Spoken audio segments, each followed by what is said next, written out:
Would you believe that these people only had one album ever released?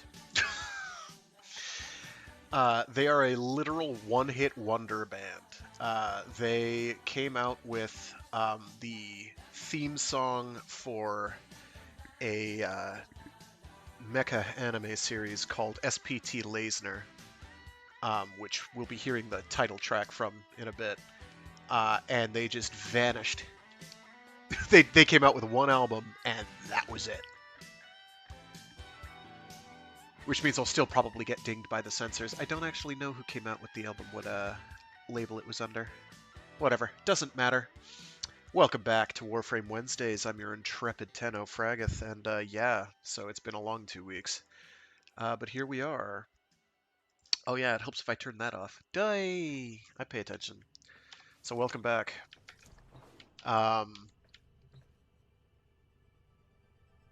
I had brilliant plans for today, but I don't remember what they were.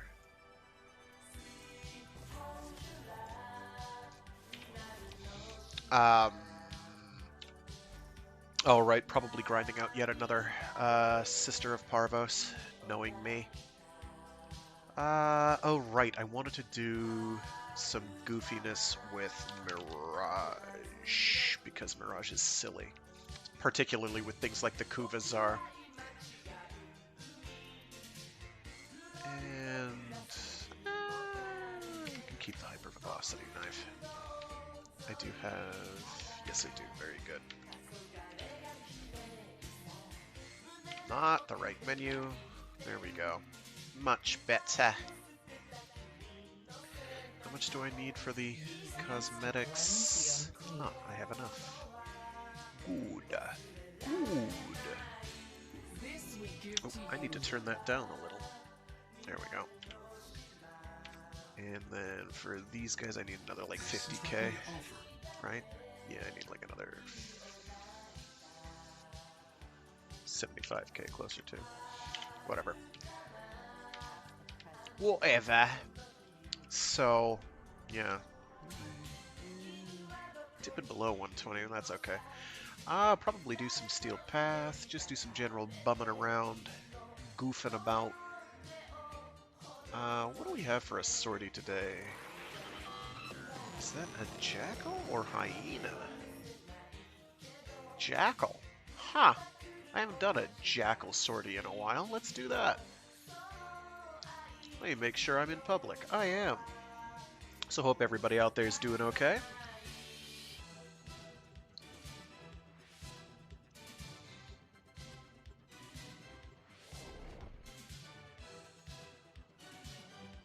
Do I have my chat scraper attached? It looks like I do, though sometimes it misses stuff. Sorry if there's people out there that I'm not seeing the text from. My apologies. You did.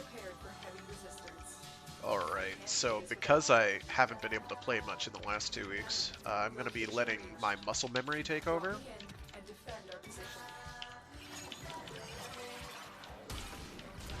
A lot of Eximus units.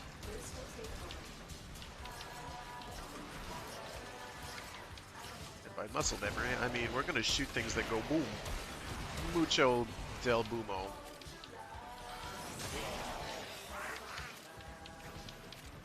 Oh yeah, that's right, it only throws out one. Shucks.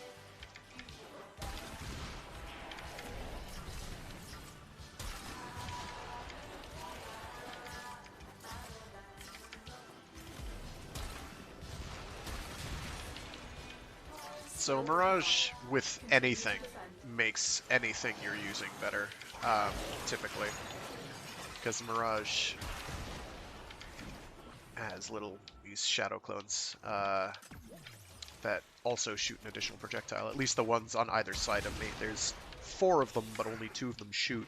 All 4, however, will attack in melee. So you go from being very strong at shooting to being obscenely powerful at hitting things with a stick. Wow, we've got the whole gang here. Jeez, we've got a Gara, we've got a Limbo, we've got I don't actually know where the other thing is. There's some other defensive unit I saw. A Korra. We have a Korra along. Korra can get up to some antics. Korra's pretty good. I have a hard time with her because, like, the things that give me trouble are the things that Korra doesn't do all that well against. Is this the broken?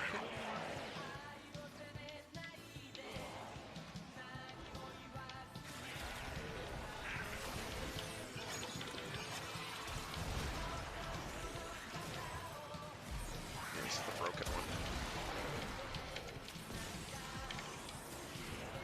We've got me doing my thing.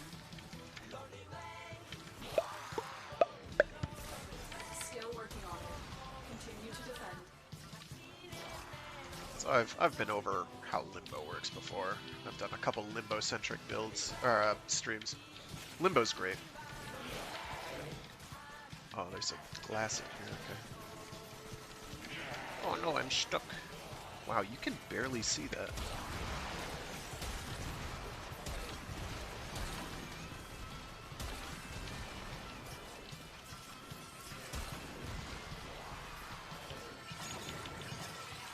So, that's true, because not only does Mirage have the ability to make 2 little extra clones that can shoot more projectiles, but Mirage also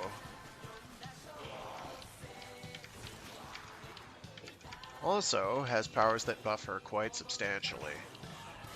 Mirage is pretty easy to build for, although the mods to build her for those things are not always easy to fit in without formatting her a couple times to make things easier to work with. Maximized power strength, for instance, is kind of expensive. Takes a while to get up and running most of the time. Godspeed, Spider-Man.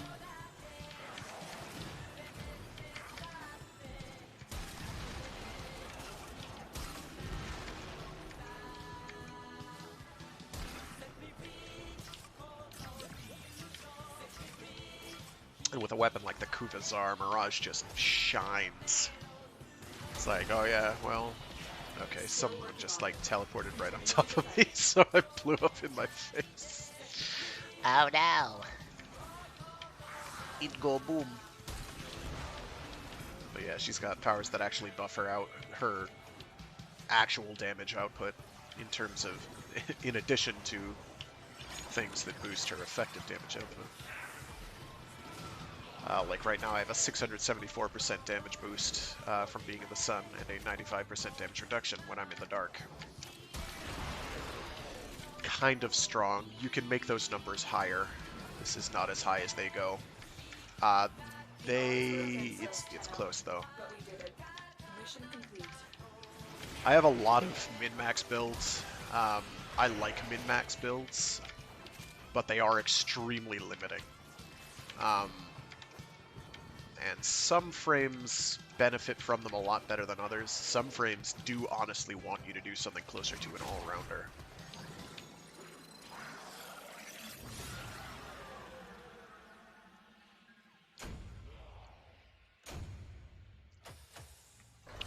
Mirage does not do super well with pure strength. You do, in fact, need some duration. Otherwise, she can't really benefit, because you're having to cast powers with frequency. And you can't afford to. Like, they tend, like, let me give you an example here. So, what's my power strength at? My power strength actually is capped. You can technically get higher. You can get higher by doing the 2 other Umbral mods, which is something I still need to farm for. Like I have them, but I have the ones that you get from doing the quest that gets you Excalibur Umbra and all that. So they start out at rank 5, which is 11 cost. I want to get the lowest level possible just to boost this, because there's set mods, so that'll bump up the total power provided. Now, the difficulty you run into is to get even higher power strength. Is at that point you're taking up 2 more mod slots to get that stronger. So what am I bumping off? Let's see. Things that aren't power mods. Well, Streamline isn't a power strength boosting mod, and Adaptation aren't power strength boosting mods. Okay, fine, we'll bump them off. So that's like 2 formas I have to worry about, but let's not talk about that. Hall of Malevolence I very much want for her 1, because it makes her 1 better. She gets a damage increase for every enemy she kills while it's active. Now, the problem with getting rid of Streamline is that means that my power efficiency goes from being 75 down to, what, 45? 45, which is really bad. And I lose Adaptation, which is a great defensive mod. Now, at that point, there is even 1 more mod I can put on there, which is... let's try Strength. Amar's Hatred, there we go. And that's another 15% ability strength. So with the 2 Umbral mods, what does it come to now? Because the cap got raised. I want to say it's like 360 something now. I would do anything to be able to... Okay, well I can remove these because I know what they are. So... Okay. Actually, I can do this on another frame that has actual room for these.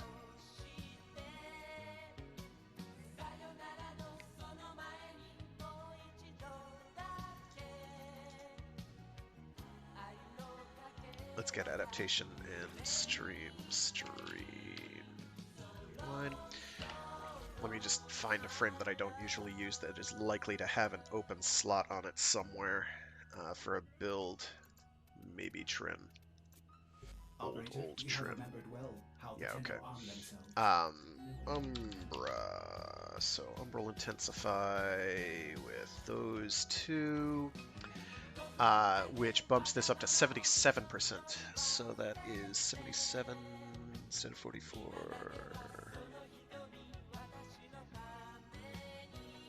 Where are you?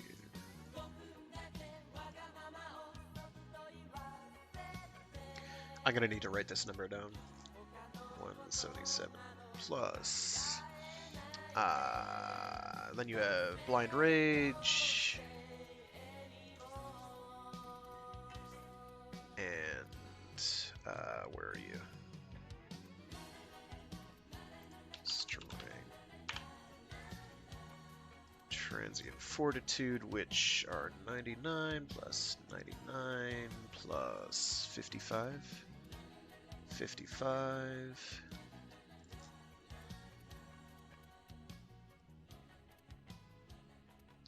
Plus Augur Secrets, how much is that? That's 24 plus 24 plus Amar's Hatred. Oh, plus Power Drift. Let's not forget that. Plus 15. And plus another 15. So it's actually 385. If I just did the math correctly, which it is entirely possible I did not.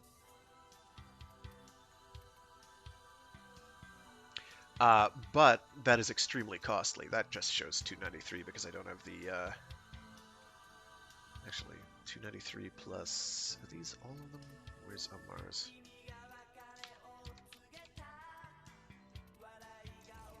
$308 plus 77. No, that doesn't math out, does it? 308 plus 77. No, 385, yeah. Okay, we're good. So 385 is the highest you can get power strength to before you have things that boost power strength in addition, like, not power donation, the opposite of power donation, growing power, which can bump your power strength by 25% after inflicting a status effect. So you can break 400 pretty easily. I say pretty easily, but it's maximal cost. Like, you need a lot of forma to make that happen. Like, these are 16 costs, so those are automatic formas, basically, because you can't afford to have multiple 16 cost mods just floating around. So that's uh, 16 between the two of them because you cut them in half, plus the um, 16 cost Umbral Intensify, which is dummy expensive, and you need an Umbra Forma for that. So you're looking at, that's already like 24 out of your 60 available, well, 60, 74 available points. If you're using Growing Power, which I guess you could do. Plus all of these. So yeah, it's, you, like, what you're looking at, plus the 3, plus Umbral Intensify, plus,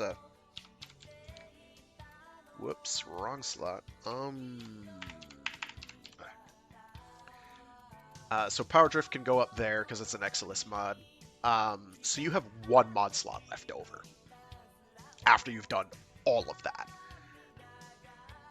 Let's see, what does that come to? That's 8, 24. I'm mentally imagining that this is here. 8, 24.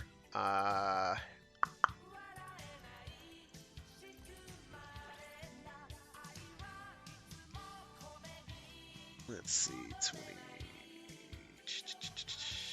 Come on. Calculator. Cooperate. So that's, so plus 60. 74 minus 24 minus, I think these are 6. Yeah. Yeah, minus 6, minus 12, minus 9,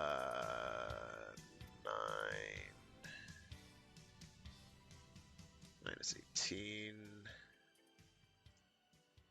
minus 7. So you have 13 mod points left over, which isn't a lot. That means that's with 3 Forma on there, 2 Vs and an Umbra Forma. So you couldn't fit, for instance, Primed Continuity, and your stats are going to be painful. Like, that's most of the reduction stats, I think. What's the duration booster I've got going here? Oh, because my other build's a whatever that is. So yeah, no, you don't have a lot to work with. You could fit in, what's it called? Adaptation pretty well. So that's nice. But that's about it. Without another Forma on there. I already have a bunch of Forma in mind, but they're not conducive to to doing all that. So there's a lot of stuff you can get up to, is what I'm saying. Getting your base power strength up to 385, though, is pretty bonkers. And I'd love to do it on somebody. Nah, we're not going to do Baruch. I do Baruch all the time because he's busted. Busted! He's so strong. Criminally under... I don't see a lot of people playing Baruch, though, which I find interesting. Which is, like, I guess a good reason for me to play him.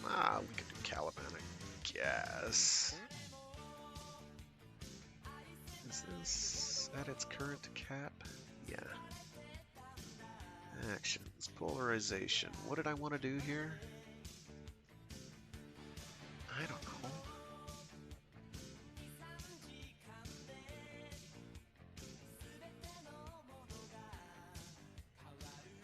Oh, wasn't I going to add a depolarity? Yeah, I was going to add a depolarity. Let's do a depolarity here.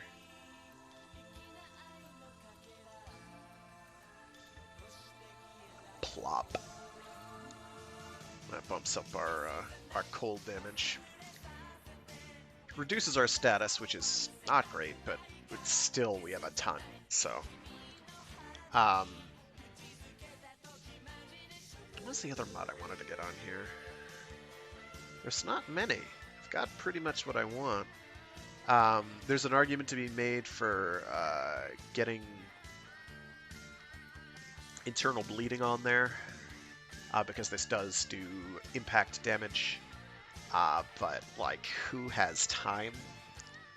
It's such an expensive mod, and it's really... And what's the fire rate on this? 2.17, so... You would actually get the times 2, 70% chance, I guess.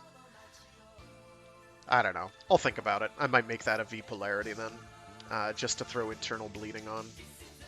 It seems wasteful to me. Vigilante armaments is hard to argue against because multi-shot is so good. I'd love a ribbon for this, I guess, if I cared about ribbons all that much, but I don't. I do have some spare ribbon mods, though. What do we got? Roosh turrets, yuck.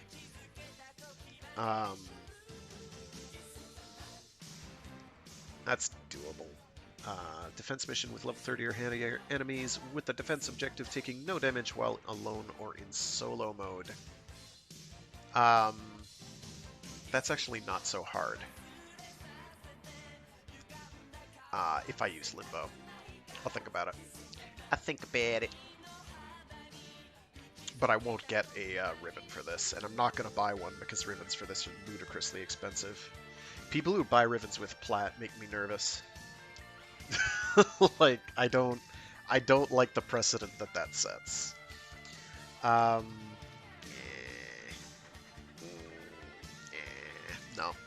too expensive to equip. Oh, right, I was probably going to put on, what is it called? Prime Rifle Ammo Mutation. I like having a level 0 version of this because it costs nothing to equip. Ever. Other than the slot. It does cost the slot. So, if I... No, I don't have an X-list weapon adapter? Shoot, I need to get one of those. XLS. But of course it costs Forma. But of course. Why wouldn't it? Alrighty. I just realized that I'm Caliban, and I don't know what build I'm in as Caliban, but I don't care. We're gonna do a rescue, because rescues are easy. Sorry, that was a big digression. We digress here.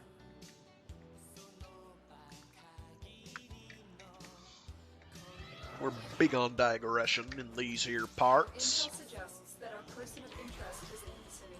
Wow, that's expensive. Okay. Or I just don't have much energy to work with.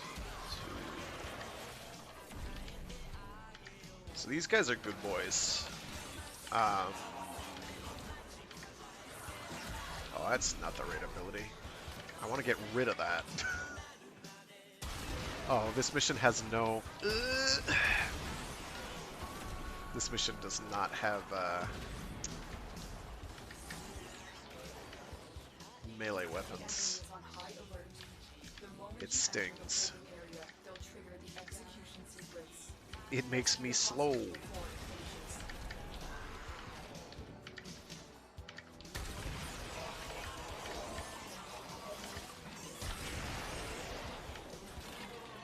Now, I tell you what, pre-bubble, economic bubble Japan was a very interesting place. Where that's coming from is anybody's guess. You're still in the clear. No detection from enemy sensors. Oh, he's already on it. I pay attention. Bypass complete. They've spotted us. They do that anyway. Why do I care?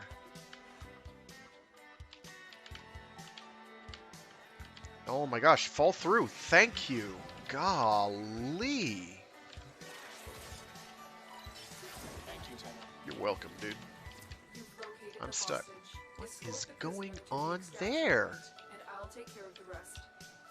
What the blank? Give me a weapon and I'll watch your back. I did that. Unless it's primary only, in which case I did not give him a weapon. I may, in fact, have taken a weapon from him.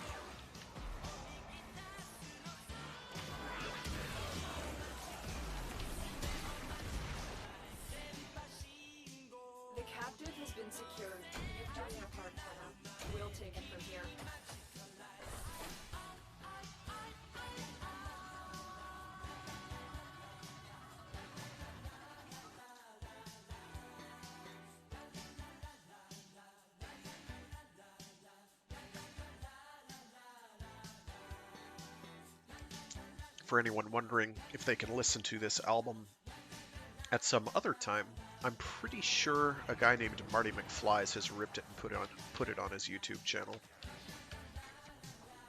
So massive props to Marty McFlies. He does a lot of 80s era Japanese pop songs. Why am I clicking on the wrong button? Conditions. Fire. So daily reminder that the Tsar, the Kuva Tsar, counts as an assault rifle. I'll take that. Definitely is an assault. I don't know about rifle. First of all, it doesn't look like the barrel is rifled. Looks like a cannon. You can rifle a cannon. I just don't see it on here. In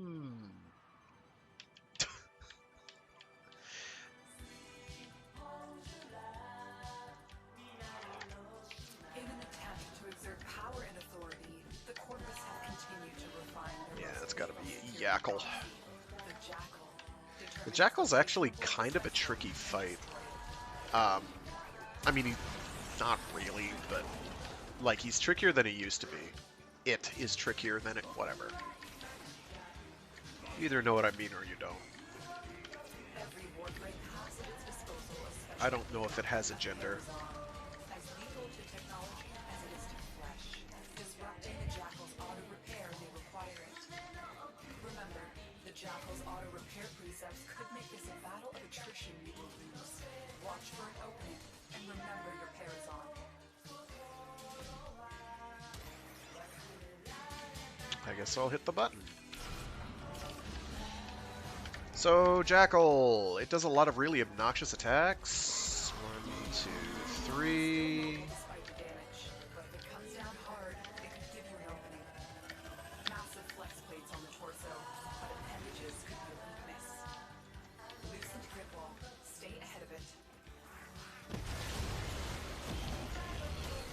Tenno, use your Parazon. Hit him with a stick, or poke him with it. He's been shickety shankened. So we have to go blow him up like 4 times. And then shank him in the business. Swoosh, and so on and so forth.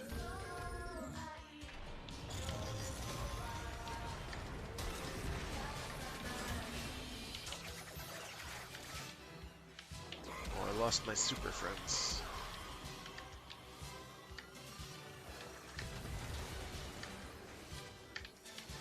So, there are ways to just ignore these beams. I'm bopping around above them because I don't care about doing those.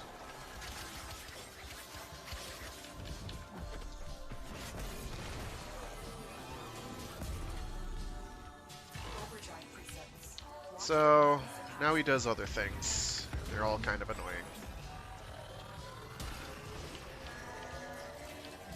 I honestly can probably face tank these.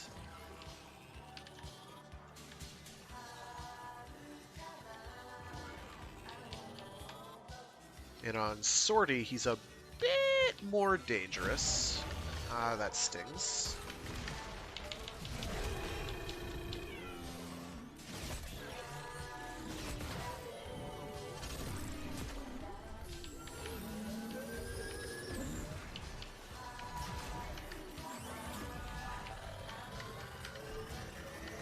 So one of the ways you can ignore him is by using operator mode. Sorry, spoilers, I guess.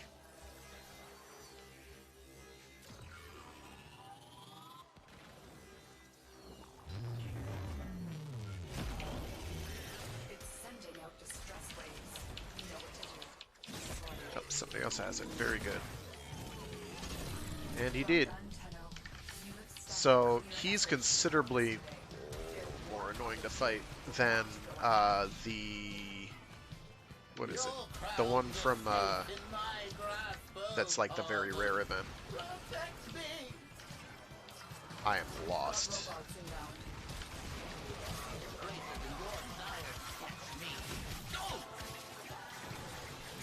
Dude, there you are.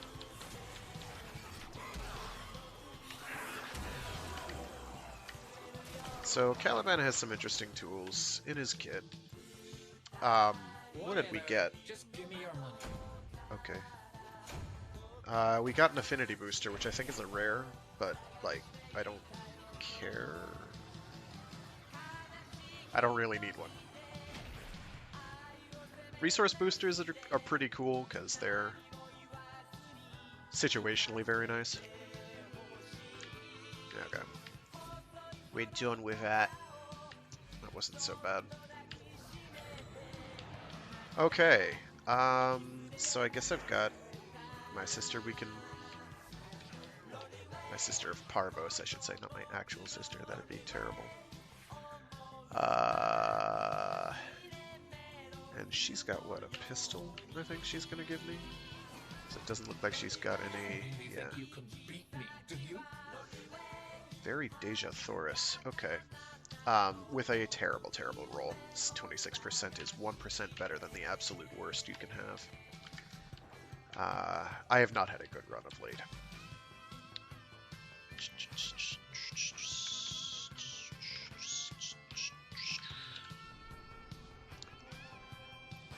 Let me see if anyone's doing these.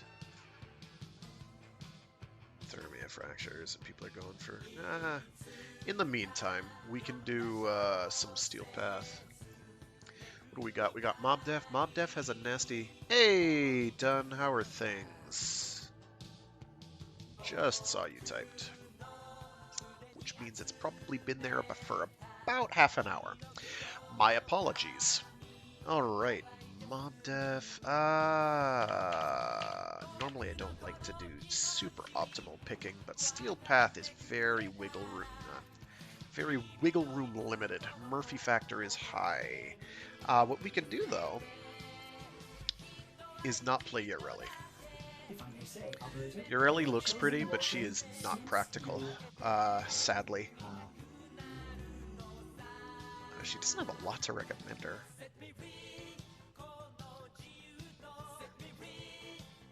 You're doing okay? That's good. Doing okay is better than not doing at all. Or is it? Why are there 2 Hydroid Primes here? I have no earthly idea. Probably freebies from somewhere or other. Who was I going to do? They were going to be crowd control, and I had a really clever idea. Probably Vauban. Let's do Boobin.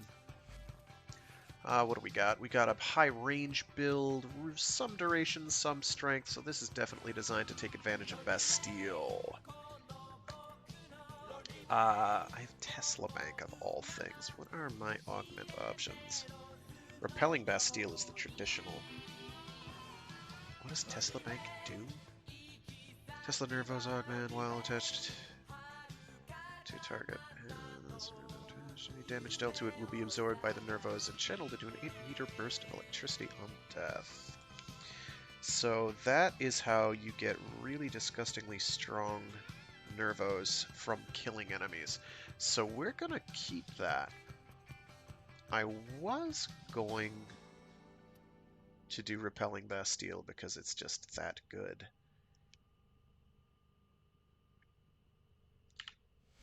I'm pretty sure it's tap to do Bastille. Oh, I need to check my, Okay, yeah, I do need to change my sigil. I always forget these things. Oh my gosh, I know that particular piece of pain done. I have done that. When they give you the opportunity to go after your bestiaries. Oh, and I forget who it was. It was from, like... And it wasn't one of the bonus content dungeons either. It was like one of the... It might have been the water area or the one where you go from the elf village. It was in like way along the way, way back, so to speak. Oh my gosh, and I don't remember what it was. I don't think it was the purple worm because I encountered like nothing but purple worms in most of my runs towards the end, where it's just like, here's a big purple worm, and I'm like, there's nothing loot about the purple worm, no sir. Appearance sigils. We want to change the back sigil to Loka.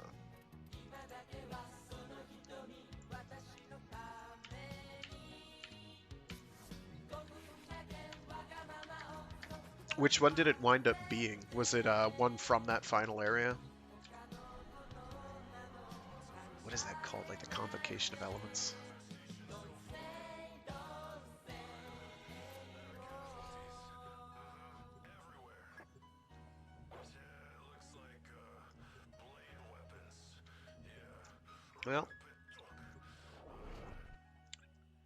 Well, think of it this way. You can continue to get mad so that you can kill Chaos in 2 more days after you've already killed Chaos. The art of combat must be practiced. I think it's 2 more days. The Truly 18th, master I want to say, the canvas is of war. Final Fantasy Who's He What's It Super Edgelord time. Move and I'm pretty strike. excited. We have to win this. Like, I look at it and I'm like, you know, this could be terrible, but it could also be like Metal Gear Rising Revengeance awesome. Wow, I'm doing no damage at all, and that is very bad. Okay. So I have solutions to this problem. One is don't be bobbing. I need access to a terminal. Find one and patch me in.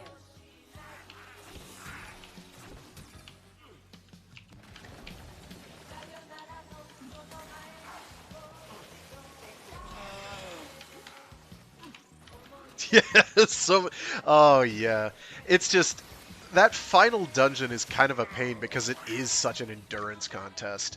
Like, it's not like the enemies individually are a problem. They're not. But, like... Encounter rate is reasonably high, they're fairly durable, and you have to worry about a pretty tough final boss. He's not, like, mind-blowingly difficult, Chaos, but he's, like...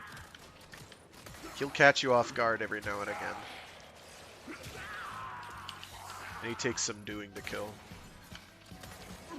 He's not like the final boss of Final Fantasy Mystic Quest, which is... like... you can instant kill. Well, he's got like 3 phases, so you can't instant kill all of them. You have to actually work through one of the phases, but another one you can like cast life on him and he dies. And you're like, oh, that's embarrassing. Imagine being the final boss of a game and somebody casts like the basic revival spell and you're just dead. It's just, you know, you kind of feel bad for the dude.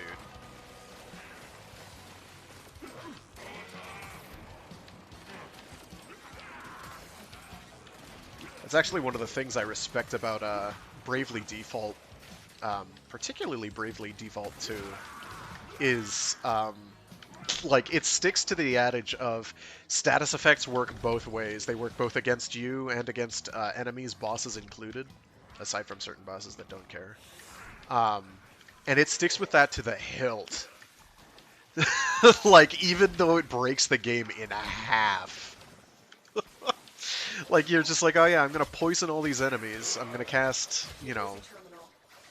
Get me in. dread on them so they can't ever build up BP.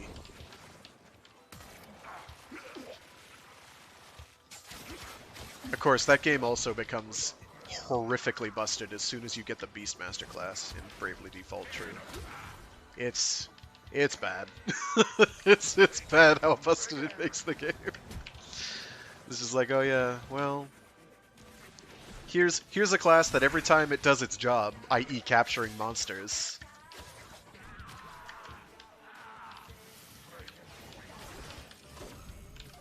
you gain permanent stat boosts.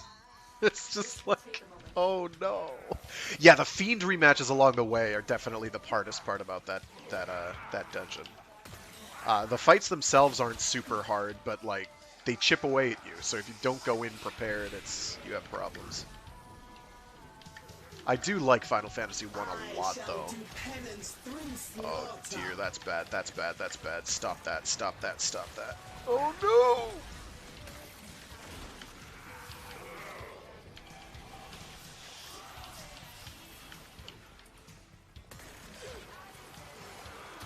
Still working on it.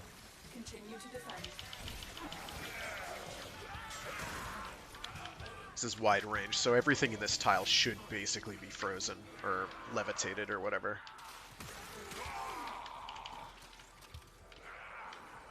You would, unless you're an undead demon arachnid, or whatever the final boss of Mystic Quest was. So he like counts as an undead, which does not work out well for it because you can just cast life on the guy and laugh. This is only on one of his phases though. The other phases it doesn't work that way. The other phases, one phase you do have to fight properly, and then like the other two phases have like a gimmicky way you can beat it almost instantly. I love that game. Like Mystic Quest is kind of a bad game, but I like Final Fantasy Mystic Quest because it is kind of Final Fantasy light and doesn't really care about being especially difficult. Terminal spotted. Upload Part of that, I think, is to make up for the fact that you never have more than like 2 party members ever. I'm in Nintendo. This will take a moment.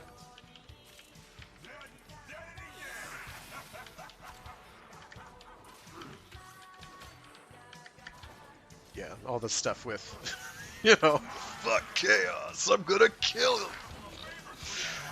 I don't care who you are. I don't give a fuck. It's gonna be goofy, and I think that's fine. Why am I putting that so close to this? The spoils are yours. Wow, it did not work on those. Okay, that's scary. Nothing. I'm having to do a lot of backflipping. Steel Path is challenging. Still working on it. Continue to defend. Keep forgetting that I have that. And it's strong. Am I still not using my cannon?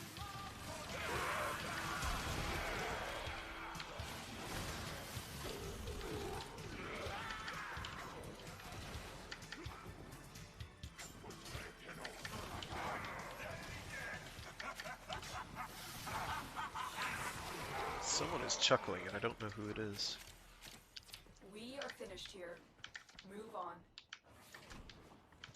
It's gotta be better than Babylon's Fall. I haven't played that, so like any ragging I do on it is done from a position of not having played it.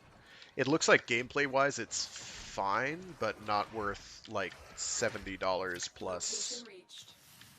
whatever you need to spend on like season passes or whatever. I'm in tempo. Like, I like Platinum games, but personally I think their best games are their earliest ones so far.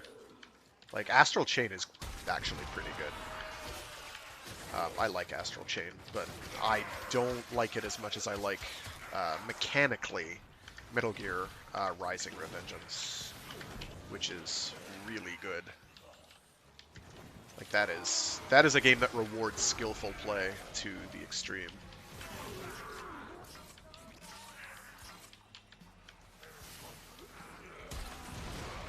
And unlike, say, Bayonetta 2, there aren't ways to shortcut that. Still working on it. Continue to defend. I saw one guy run through Final Fantasy VIII by turning any enemy he came across into zombies and then curing them to death. That works! If they're going to give you options like that in a game, I think it behooves you to at least try doing it. I do not remember being able to do that in 8, but I haven't played 8 since a very long time ago. I did not actually dislike 8. I know a lot of people didn't like it. Odds were against us, I didn't. Nintendo. I don't think of it as a particularly great Final Fantasy game, but it is a pretty fun RPG. Security force heading your way. It's not my favorite by any means, but it's pretty respectable. I appreciate what it was going for, if not what it actually managed to do. The card system was kind of hit or miss. Oh, jeez, he's on us already. Well, at least... Okay, where are you? Oh, he's right behind me. Ah! Wow, I'm getting carried here. I don't like it. Very good. Secondary Deadhead, okay. Primary Merciless, though. We want more of those. We want a lot of those. Those make us stronger.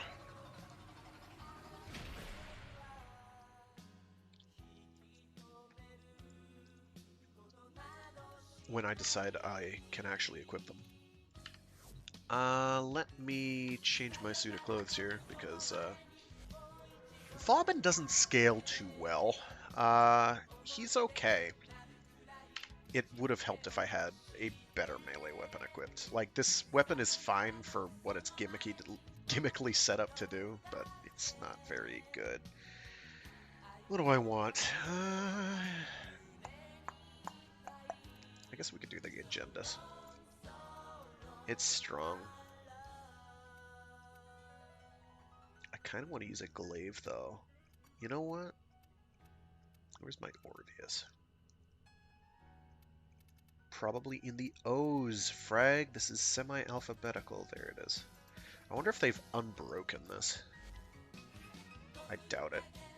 Oh, I have one of these. Ugh. Minus 100.2% critical chance for slide attack.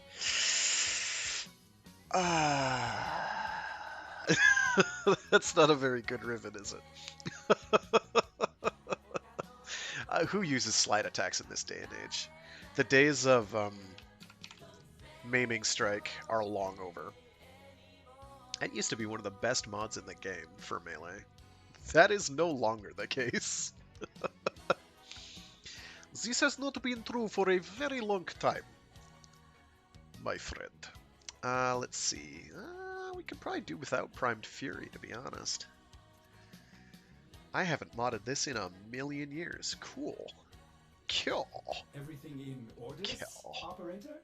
Is that I will attempt to bypass this fault. Gonna ignore crit. Rad Viral should be fine. Heavy attack wind-up speed. Oh, shoot, but these have to be timed. Which is Whirlwind? Projectile speed, okay. I'll let it ride on that. I'm gonna change my frame, though. You know what? That other guy was Wisp, and I'm kind of feeling it. Let's Wisp it up. What do I have?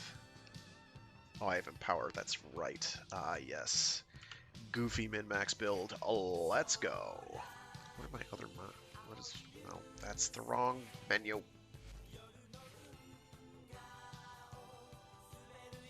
Which is Arcane Avenger. Undamaged for 21% chance of critical chance boost. Arcane Strike I understand. On hit, 15% chance for 60% melee attack speed for melee weapons, because I'm going for absolutely silly tomfoolery levels of attack speed. Do I have Loka on here? I do. Very good. Steel Path. It's a spy mission! Well, this ought to be interesting.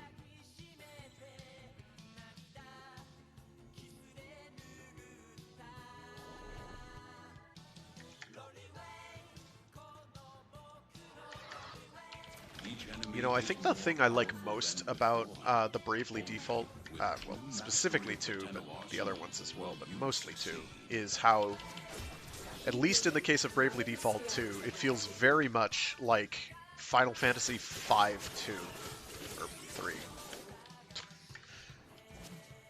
They're like, we wanted to make Final Fantasy V again, so here we are. And I'm like, I like Final Fantasy V, so let's go. I'm about to die. Tenno, be on the lookout for increased security measures.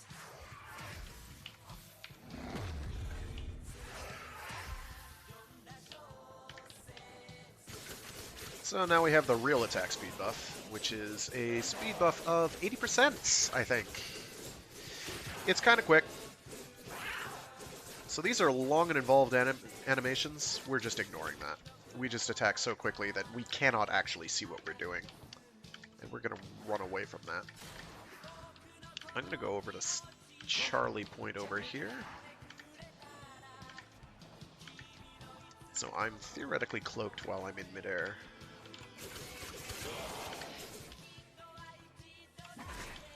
That was the wrong thing, but that'll do. That did not kill him, did it?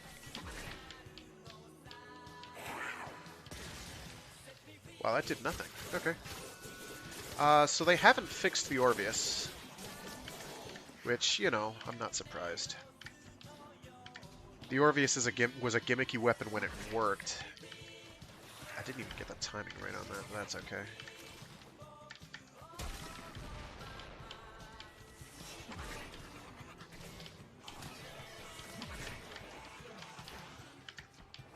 Seeing my shields drop from one hit makes me more than a little nervous.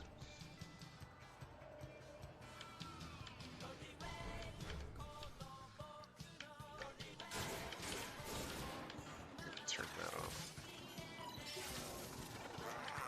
Freebie hacks are nice hacks. I like. Oh, hi. How's it going? Okay. I don't know what that hit.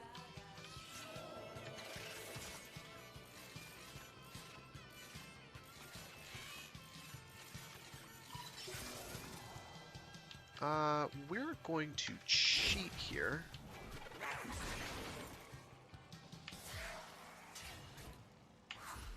And just, you know, disregard that puzzle in its entirety.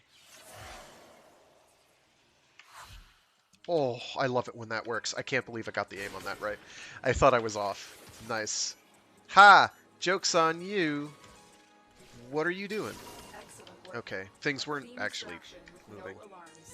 So right now I am listening to, or I was listening to, the album Dogen by a band, a one-hit wonder band called Airmail from Nagasaki. They came out with one album, and their most impressive credit in their entire, in their time of existence was coming out with the theme song to a giant robot series called, or a mecha anime called Blue Comet SPT Lasner,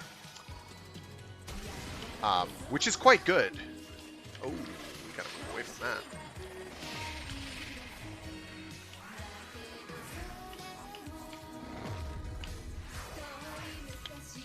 Oh, he's behind me? Where'd he go? Now we're listening to the soundtrack from Shoujo Commando Izumi. I was on an 80s kick, so here we are. Why is he all the way up there? I have to go down this elevator? Really?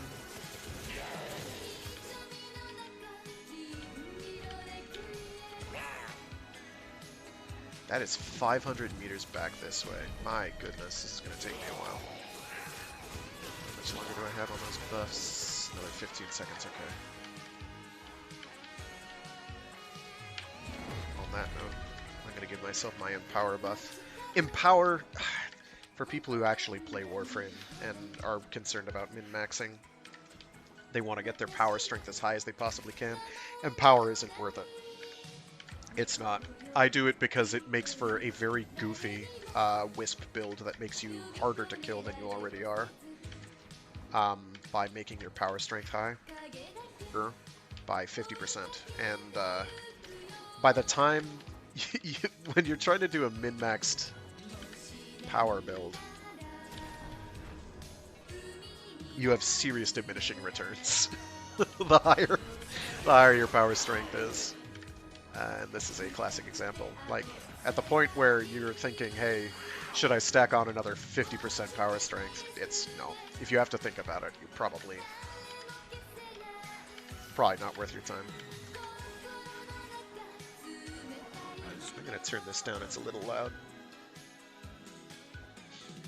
So this is, actually, interestingly enough, this kind of is another case where the band... So, the reason the group Airmail from Nagasaki is a one-hit wonder is they came out with one album, called Dogen, ?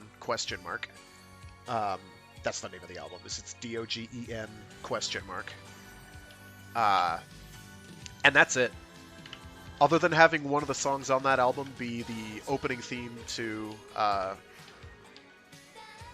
SPT Lasner, that's it. They never had any impact on the universe, and yet it's a killer album. But what we're listening to now is the soundtrack from Shoujo Commando Izumi, and that's kind of a similar situation where there's this J-rock band that did a lot of the soundtrack for it called Ajari, A-Jari. And they, I think, released a whopping 2 albums, and you're listening to both of them.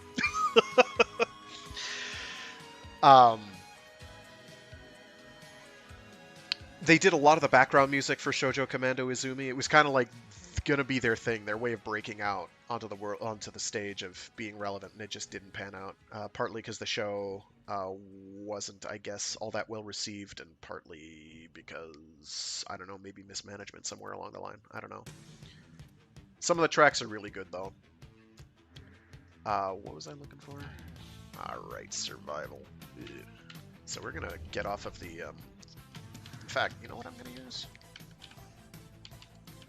I know what I'm gonna use. I haven't used this thing in a while. No, not the cost assist. What do you call it? It's a pole arm. Not Legion, that's a whip, right? Stand by while I analyze Oh no, it the is Legion. Okay. the Grenier. So the Legion, as opposed to, you know, the open separating wound, as opposed to an actual, you know, group of individuals. Oh, cool! It's a matching color scheme. You won't see that often. I don't do that. I must have been in the right mood. I keep clicking on. There we go. So the Legion is an instrument of unrelenting harm. If Legion tastes blood, it becomes invigorated with faster attack speed and increased toxin damage. And I believe it works based off of status effects.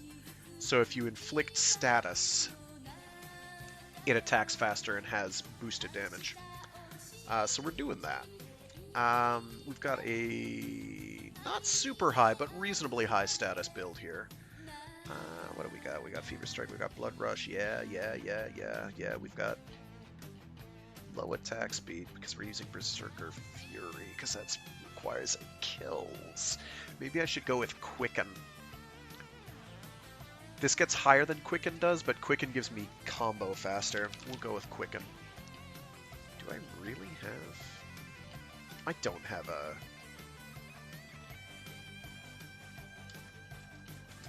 I was doing Q. Why does it come up when I type Q? I have no idea. Whatever.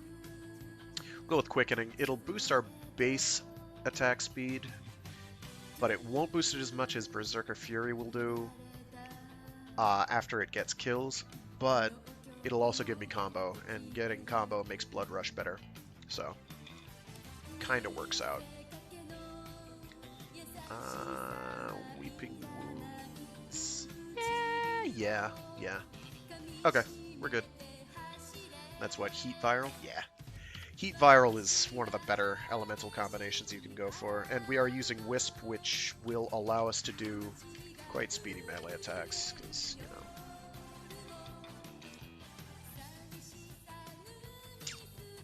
So we've got what? Survival, capture, survival. Neat. Survivals are nice because they give us an opportunity to fight the Steel Path mini-boss baddies that show up every couple minutes. So those are nice. They give us the Steel Path Arcanes, they give us more Steel Path Essence, which we use at a vendor to buy certain items that are otherwise rare or tricky to obtain.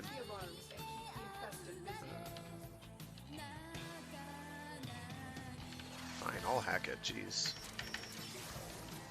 A steady stream of toxic spores is being released into the area. Hold on. Emergency life support is inbound.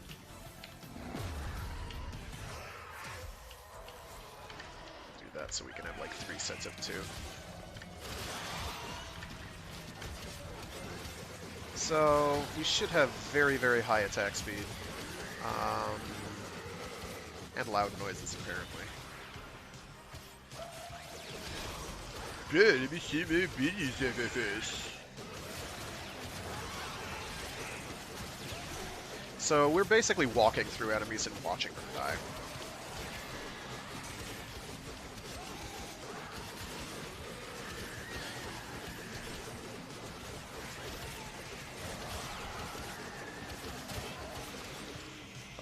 better tracks. I'm gonna turn this down and turn this up.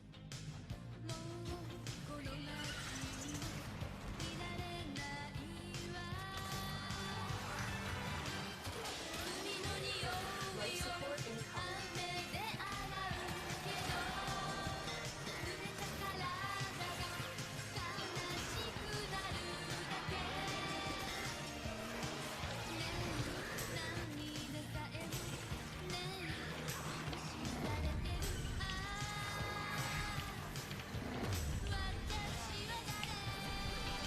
Oh, jeez.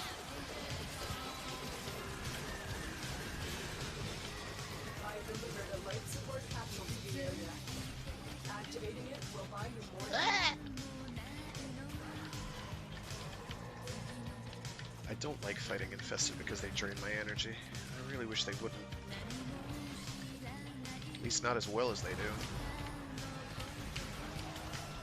Oh, and I don't have the energy to do the teleport, so of course...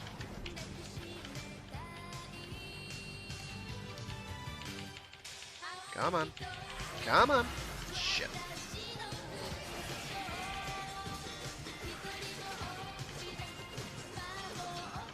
Ah, heck with all of these. I just got booted out. That's bad.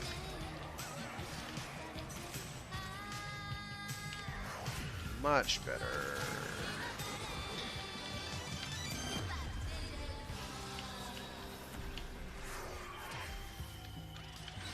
I have my attack speed back. On the way.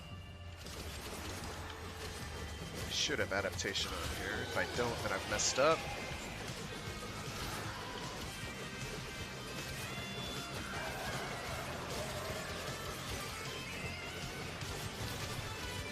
That toxic damage is pretty serious, but my health regen is super serious.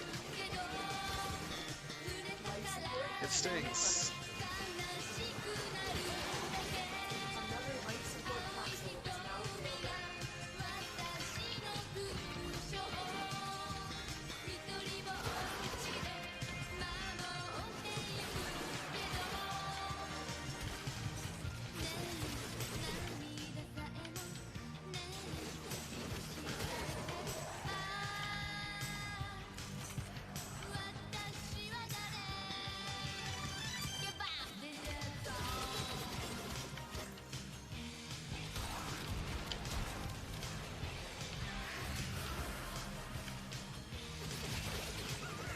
So it makes Wisp go from being a pretty good buffer to being an incredibly dangerous playable character / Warframe. Is her 3. So her 3 deploys this big radial blind that makes it so that enemies that you hit that are blinded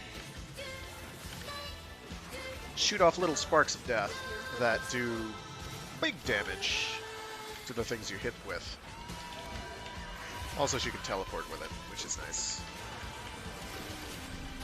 So as you can see, I hit one enemy and 2 things went and flew off and hit a guy. It happened very quickly. We'll see if we can do it again. Yeah, there we go. We hit that guy. Sparks went and arced that way. And that one did not do very much damage, actually. Life support has arrived. So, she's pretty good. Yeah, so what's actually happening... so partly... Okay, so now the screen is flickering because a baddie showed up. Where are you? Misery. Okay, big teleport. And now we find the guy. I'm right on top of him, which is a bad spot to be in. So one of the things that's actually happening... where are you? Oh, I died.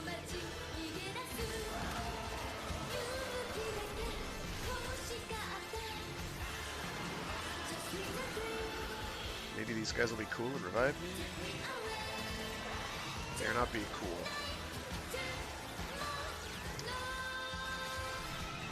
I'll get to my point in a minute, after I've been revived.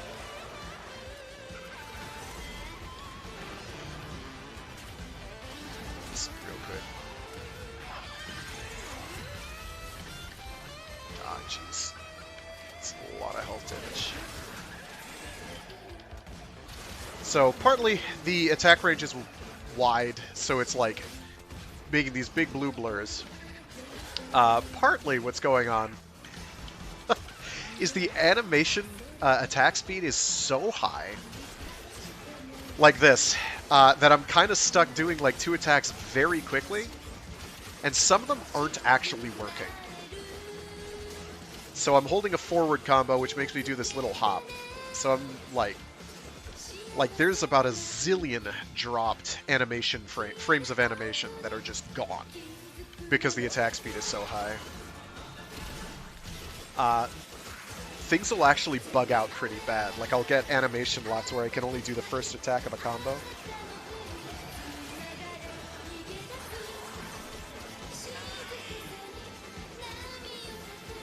Going with super high melee attack speed isn't necessarily a good idea. This is kind of why.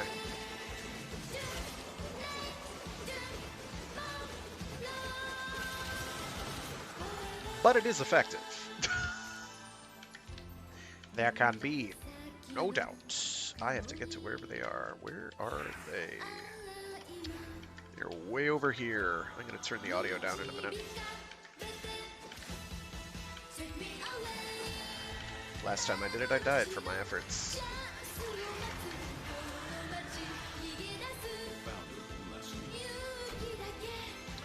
Primary dexterity is actually pretty okay. I don't really see a need for it.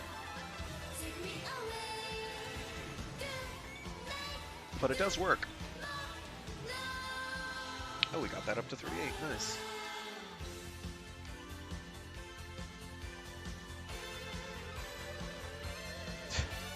Ha! I did healing. I am good. It's something that our friend Wisp is pretty good at. Some of the audio levels on these tracks are a bit all over the place. I'm going to turn down the in-game audio slightly.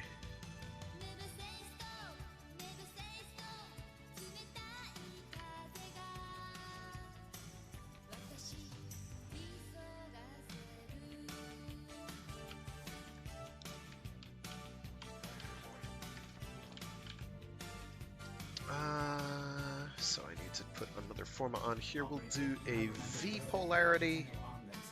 Yeah. That gives me plenty of options. How many Vs do I have? 3? 4 already? Doing a 5th is kind of ancillary then. I mean, it doesn't matter. I could do a hyphen if I wanted.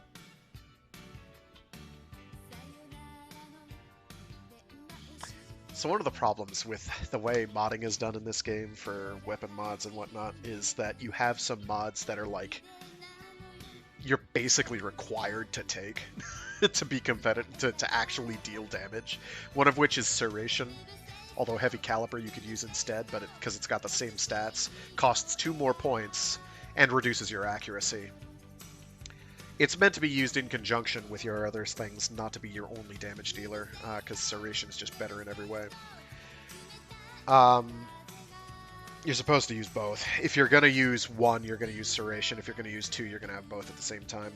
But Serration is mandatory for the damage boost. Either Galvanized Chamber or Split Chamber, if you don't have Galvanized Chamber, are mandatory, because multi-shot is too good not to have. Vigilante Armaments is close to mandatory because it provides a big chunk of multi-shot and pushes you over the 200% or the 100% hump. So that you go from shooting occasionally 90% of the time shooting 2 bullets to 100% of the time shooting 2 bullets for every single one you're supposed to be shooting. Plus an additional 40% or 50% of shooting one more, a third. Galvanized Chamber has largely replaced Split Chamber because it does the same thing, but its base level is 10% worse, but gets 30% multi-shot for 20 seconds every single time you kill with the weapon 5 times. Up to a 5x multiplier, which is a huge amount of multi-shot very quickly. So mandatory, mandatory, all but mandatory. Galvanized Aptitude is now basically mandatory for anything that isn't crit exclusive. So anything that can deal status chance is basically, this is almost mandatory. After that, you know, it's like whatever boosts your damage the most. So primed cryo rounds is almost mandatory. Its only disadvantage being it's a D polarity, which is not very common. And you'd be dedicating a single slot to that and that alone. And it's cold damage, which isn't super great. It's not bad. It's middle of the road. Other than that, you want elements that do things. So when the developers of this game have talked occasionally about changing the modding system to remove mods like Serration, people kind of get worked up. But at the same time, I'm kind of like, that wouldn't be a bad idea because it frees up a lot more opportunities for you to actually do different builds, as opposed to always going for the most damage every single time. I'm going to change my melee weapon to the... what is it called? The Ninkandi. Nunchucks. Nunchaku. These are busted. Like, these are super busted. I love these things. I already have quickening. Okay. So I've got viral on here. Viral's really good. Alright, I need to do a... It is until it isn't. Like, knowing what you want to put on there ahead of time is what helps. Mostly it's like, okay, what does this weapon do? What does this weapon do well? A lot of that you can glean from its base stats. So do I have a... yeah. So base stats-wise, let's quit out. Let's go back to upgrade. So base stats-wise, this weapon, for instance, the Lyri Rang Kuvazar. It's actually just a Kuvazar. Lyri Rang is the name of the monster I took it from. Its base stats are basically what I have here. It's got 25% crit chance, which is pretty okay. 2.5 times crit multiplier, which is pretty good. 31% status chance, which is quite good. Just impact, and then heat damage for just a straight, you hit something on the nose with a projectile. That's what it'll do. Then it explodes, and it'll do, for the explosion... where are the explosion stats? Here we go, radial attack. It's got a 7-meter range with a 70% fall off, with this much heat and that much blast.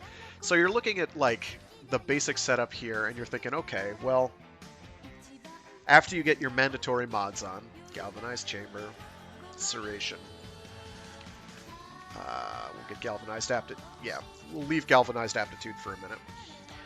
So those are mandatory. You gotta have them. So after that, you're thinking, okay, how do I mod it from here? Well, I'm going to be fighting, say, I'm going to be fighting a lot of Corpus. So for Corpus are weak to magnetic damage. So that's ice and electricity combined to be magnetic damage. So now I'm doing magnetic here. Alright, so I want to do magnetic to capitalize on the amount of damage it deals. Now, I noticed that it's got pretty high moderately high base status chance. So for that, I'm thinking, okay, well, it's an explosive weapon, so Galvanized Scope, which provides crit chance on headshot, isn't all that useful, because explosions don't automatically headshot like they used to do at one point in time. Things were broken then. So we're going to go with this because it boosts our damage based on the number of status effects we have on an enemy. Okay, that's cool. Primed Shred is out because explosive weapons and punch through don't mix. However, Primed Firestorm makes our explosion bigger. That bumps it up to an 11.6 meter explosion. Aight. So I'm going to decide I want to focus on doing lots of individual hits, or lots of single hard hits. So I'm going to put on heavy caliber, because I don't care about accuracy. So things will go boom better. It'll be a heavier hitting explosion. So now we've already... I'm going to turn this down a little so I don't feel like I'm shouting over it. So you can see how our damage numbers have grown quite a bit. Well, unfortunately, no. I wish. We do actually have some magnetic type weapons. In fact, I'll play mag to show that off because it's fun. So magnetic damage, basically, here, it even says here, combined from cold and electricity damage, most effective against shields. Magnetic status disables the target's shield regeneration and increases shield damage by up to 325%. So it's very effective against things with shields. So if I'm fighting Corpus enemies who have lots of shields, it's quite good. The problem with magnetic damage is it is absolutely terrible against everything that isn't Corpus or shielded. So, let's see. So it's kind of like knowing what the game systems are, knowing what things are weak to, and adjusting accordingly. Now, ideally, if I'm going for a Corpus killing weapon par excellence, I would have a maxed primed Bane of Corpus, but I don't. So I'm going to put on a regular one. Now, you have to balance that with the mod capacity of your weapon. Now, you install a blue potato to double your base mod capacity. And after that, you use things called Forma to... so you see how the text here on Serration is green, where it says 7? And ordinarily, Serration is a 14 cost. That number in the upper right-hand corner of Serration. So that's, you're making the mod slot polarity match, and when you do that, it's better. Now you look at Metal Augur, and that's got a hyphen polarity. They've got actual names. What are they? V polarity is Madurai, D is Vazarin, hyphen is Naramon. So that doesn't match. So it doubles the cost of the mod to equip. Actually, that's not double, because this is like 15 cost ordinarily. It cuts the amount in half that you... I don't know why it's not double. Shouldn't that be double? Did they change that? No, I can't do that. You're right.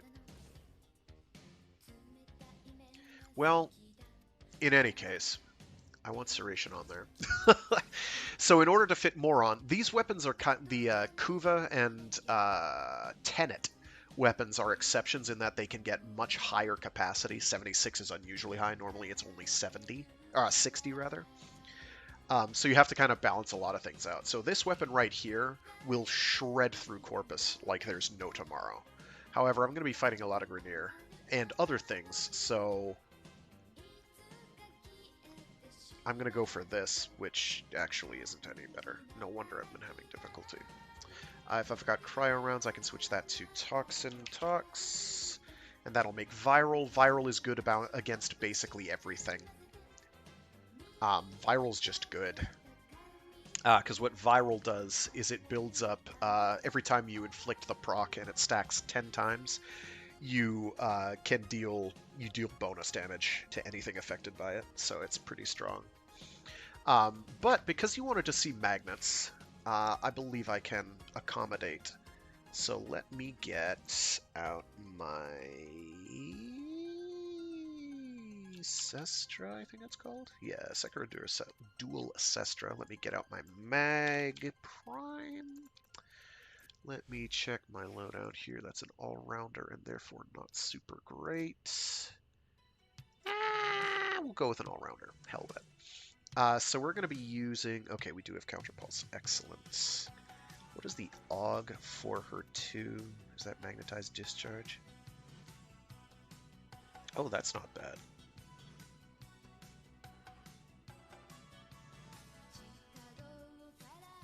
I should really consider that with a ranged build for disarming enemies. Counterpulse kind of already does that against robotic enemies. So, oh right, I keep not doing it. So really, with these weapons, okay, I'll talk about Mag in a minute. So with Kuva and Tenet weapons, they've got a bonus system to make them more powerful, which means every time you forma them up to 5 times, they get more mod capacity. So me using an item called a Forma to make these polarities happen gives me more capacity, up to a total of 80, I guess. Right? Why does that say 76? That should be... Oh, no, it's 4 points because it's 2 points per level. Right. Up to a total capacity of 80 if you've thrown in a Orican Catalyst, or Blue Potato, as we call them. So with this, I'm trying to... Because it already came with, like, 2 or 3 slots polarized, I'm trying to decide what to polarize this slot to be. I only have 1 hyphen polarity, and I've got more than enough capacity to burn on basically anything. So I'm going to make this a hyphen polarity, even though it doesn't match the polarity of the mod I have in there right now. I wanted to hit actions, not mods. Hyphen polarity. And the main reason to do a hyphen polarity over another V polarity, there isn't much of one, but a lot of the basic elemental mods use hyphen, or Naramon polarity. So it'll be good if I want to do that, I guess. Not that big a deal for these. Let me leave that, and let me get another weapon with lots of punch through. Oh, the Dragoon! The Dragoon is a goofy weapon, and I adore it, so... crit damage, projectile speed, and more punch through. Yes, please. Galvanized Hill, plop. Point blank, chilling grasp is fine, charge shell is fine, blaze is fine. God dang it, Blaze! God dang it, Blaze, for being such a good mod. Plus 60% base damage and plus 60% additional heat damage. So the way elemental damage works is it's added. It's all additional. It takes whatever your base damage is and then turns it, adds elemental damage equivalent to 100, in this case 165% of that in electrical damage, and then in cold damage, and then in 60% of heat damage. Nowhere is safe from Blaze. I agree. So this doesn't have a lot of crit chance, and yet I've kind of spec'd it for quite a lot of crit damage. I'm sure I had a perfectly good reason for this, but I could not tell you what that was offhand. So this weapon in and of itself isn't all that great. However, we're going to be using it with... Oh gosh, I've got the Unreal Tournament skins. And I love the name of the enemy I took it from. Their name was Udun Rukter. Udun Rukter! So this one's for Udun. Rukter. So we're going to use Mag for this. So Mag's a cool character.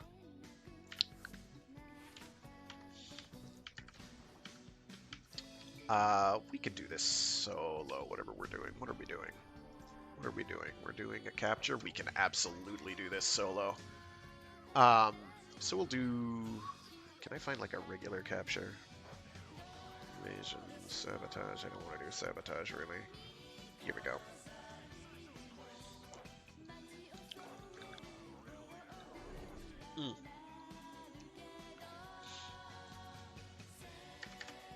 So Mag's interesting. Mag's got a lot going for her. She's low-key very good.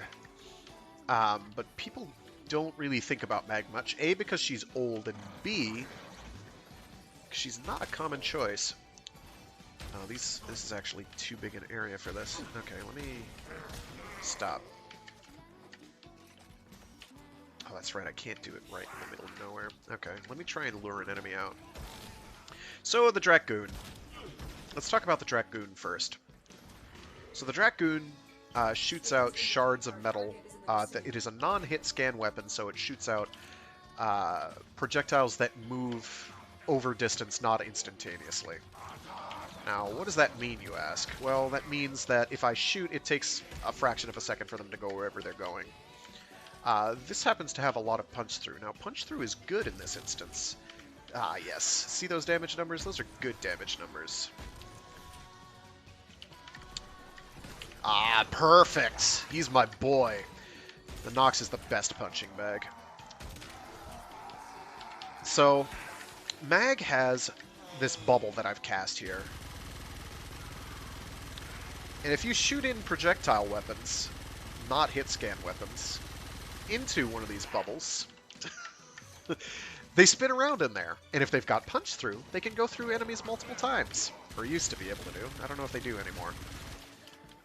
So you cast this bubble on them, and then I just kind of shoot into the bubble. And it spins around in the center where all the enemies are being lumped. So I can, in fact, hit enemies with magnets. So the thing that makes the Dragoon fancy is that it does these shards of metal that...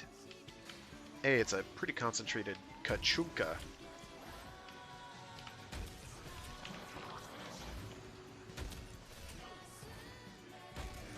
And it spins around, and it does a lot of slash damage, which is really good against these guys, because it ignores their armor. Oh, he's already dead. I couldn't even tell, because he's just standing there. There we go. Oh, let's find that capture target, because they tend to be reasonably dirty. Aw, don't do that. Now I have to find him again. Crap, he's running away. Get over here! Oh, okay. Fine. Be that way. Just like Bruce Lee!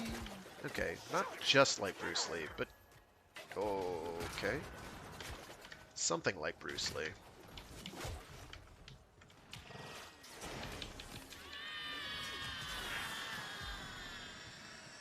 There we go. We have captured the dingus. Excellent work. We'll interrogate the captive back at base. Your part is done here, Tenno. So enemies get pulled into the bubble, and the projectiles also get pulled into the bubble. And if you do certain abilities while they're in the bubble, you do more damage to them. So Mag's pretty good. She scales along with your weapons and along with the content you're fighting against, because enemy projectiles also get sucked into the bubble. Now, if they're hit scan, like most of the weapons these guys are using are, they only do damage once.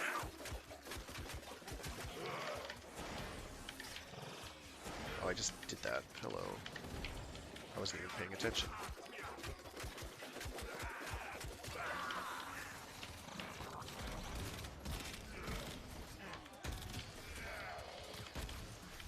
Wow, how are you getting away from that?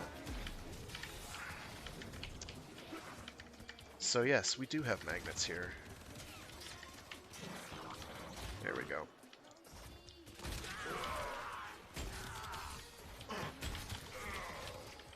So you're relatively safe if you stand inside the bubble, because enemy projectiles are getting sucked to the center and turned into yours. So it's fairly handy.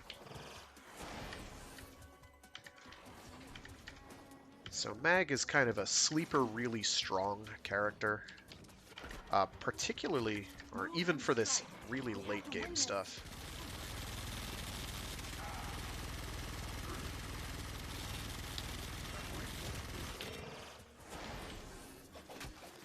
They're standing right above.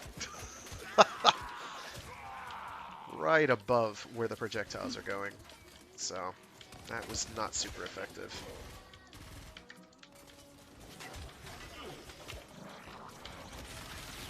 There we go, much better.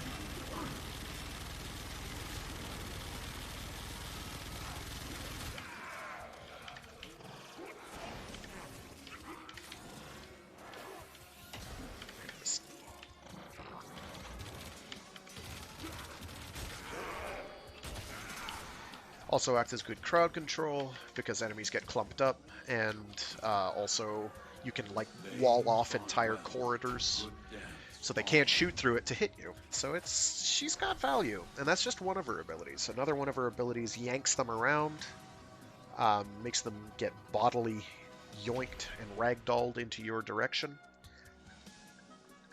One of them picks them up and slams them down, and another one does a radial bubble thing that drains their armor or shields and gives it to you, which is rather handy. So Mag's pretty good in K. Beams interact funny with the bubble. Like, they do what hit scan projectiles do, and get sucked immediately to into the middle. But if it's a beam that punches through things, it doesn't hit multiple times, I don't think. Okay. What was another? We have a lot of goofy weapons here. And I like goofy weapons. Goofy weapons can be a lot of fun. Oh, where's that one that punches their soul out? I think it's the Racta... No, that's not the Racta Ballistica. It is the Ballistica, though. Yeah, the Ballistica Prime. There we go. This weapon is so dumb. It's not even all that good. It's not. Oh, that's actually not terrible.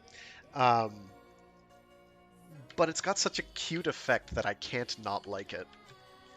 Angry. Actually, I don't even know what that'll do with the mag bubble. Let's find out. Let me set this to public. Do this mission here. Not that one. That one. There we go. So yeah, I mean, Warframe can be a lot of work, but it's a game where you don't generally grind for more power, just more ways to play. And you never have to pay for anything except for cosmetics. Which is nice. I have quite a few cosmetics, some of which are free. Quite a few of which are free, but a lot are not.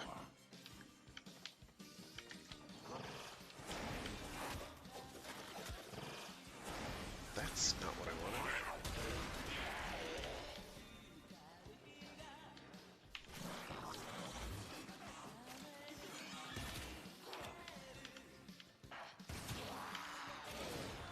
So this gun is goofy.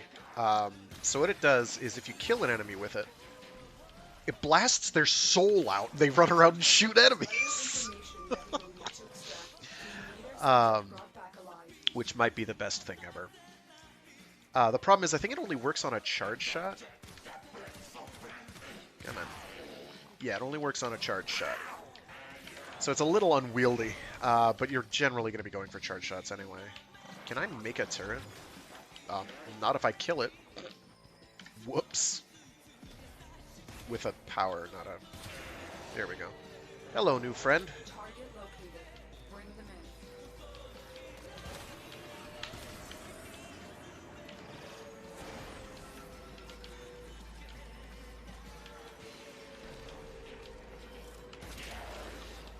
I'm going for headshots because that's an easier way to kill them. Okay. I think you can only have one resurrected enemy at a time.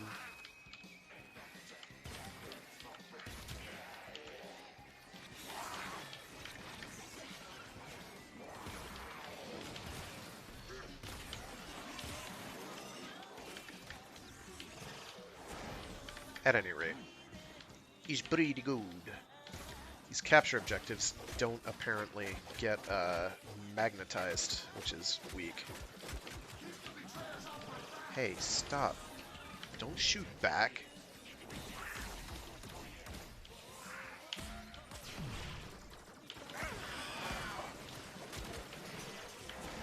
Wow.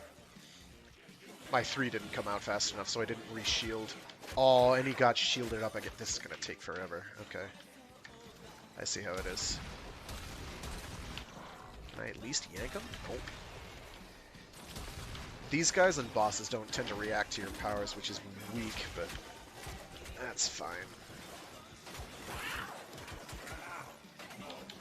I have a big stick. Actually, I have a broken stick attached with a piece of string. Corvus walkers are heading to your location.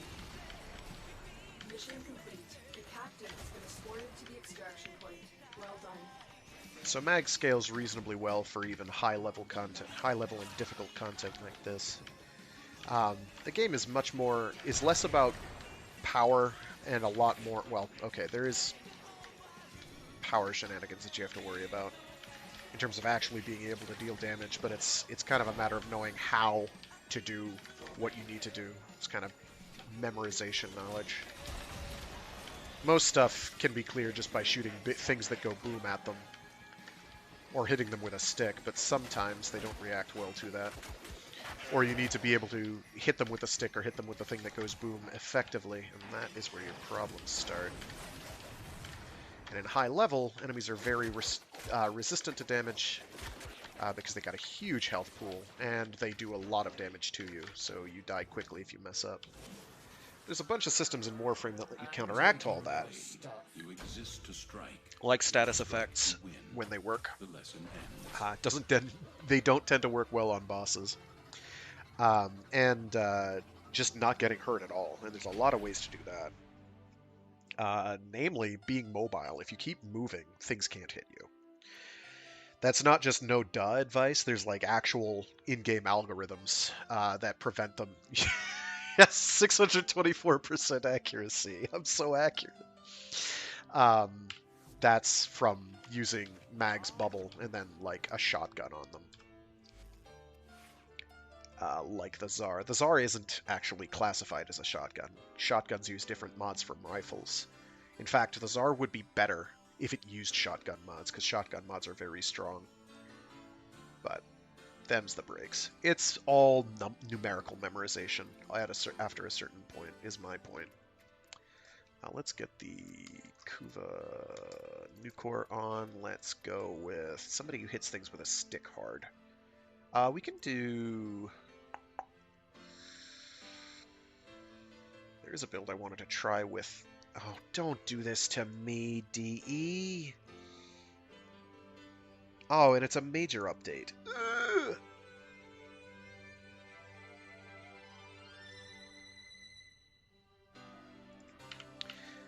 If that's going to be the case, give me a sec. Oh, they already turned that off and I didn't blow the credit. Whatever. It doesn't matter. It doesn't matter. It's too late now. Okay, so there's an update coming in 5 minutes, so people are going to have to bear with me for that. This happens more often than you'd think it would. Who can hit things with a stick good? There's so many options for stick hitting and goodly. Maximum and goodening. The problem is a lot of the characters that hit things with a stick good have their own stick to hit things with really good, like Baruch. I'm going to punch stuff with like Fist of the North Star things.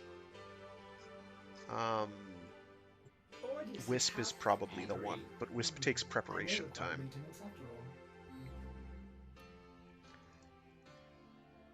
Update 31.2.0 is coming in 4 minutes. The Crimson Maiden of Death has been streamlined for more satisfying butchery, with a focus on adding more maneuverability and deadliness. The Queen of Gore. To the Queen of Gore, we have made changes to her abilities for you to live out your blood-bending fantasies. They are referring to... Not Gara, what's her name? The one I never use. Oh gosh, I'm sure she has a name. I don't remember. Where are you? I don't think she's very good, actually. To be honest, I'm not a huge fan. Garuda, there we go. I'm not a huge fan of Garuda. I want to like Garuda a lot more than I do, because her abilities seem neat, but they don't...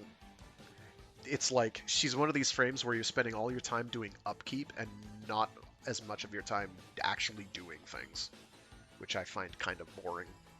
Well, it's not boring, it's like the opposite of boring. It's like too much work for not enough gain. Whereas I could just play Octavia and like press the number 3 button and then hit crouch a bunch of times, and then I'm invisible and nobody can shoot at me because they don't know I'm there. Which, you know, kind of good.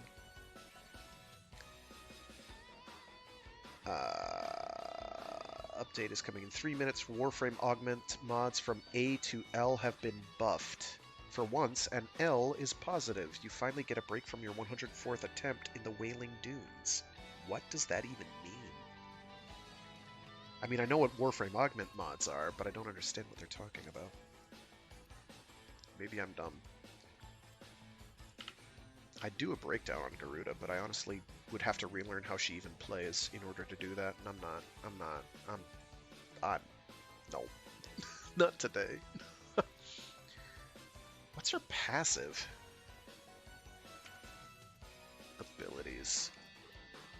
As Garuda is near death, her damage increases up to an additional 100%. Slashes with her talons if no melee weapon is equipped. Okay, yeah. The talons kind of suck.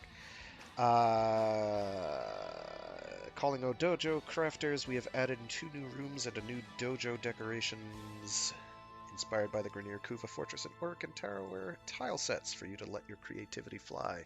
Things I don't get involved in too much. I let my clan leader, who hasn't been on in has he been off?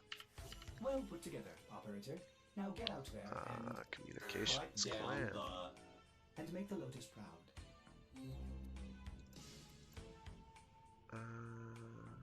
Oh, did he leave? No, there he is. He hasn't been on in 1,062 days.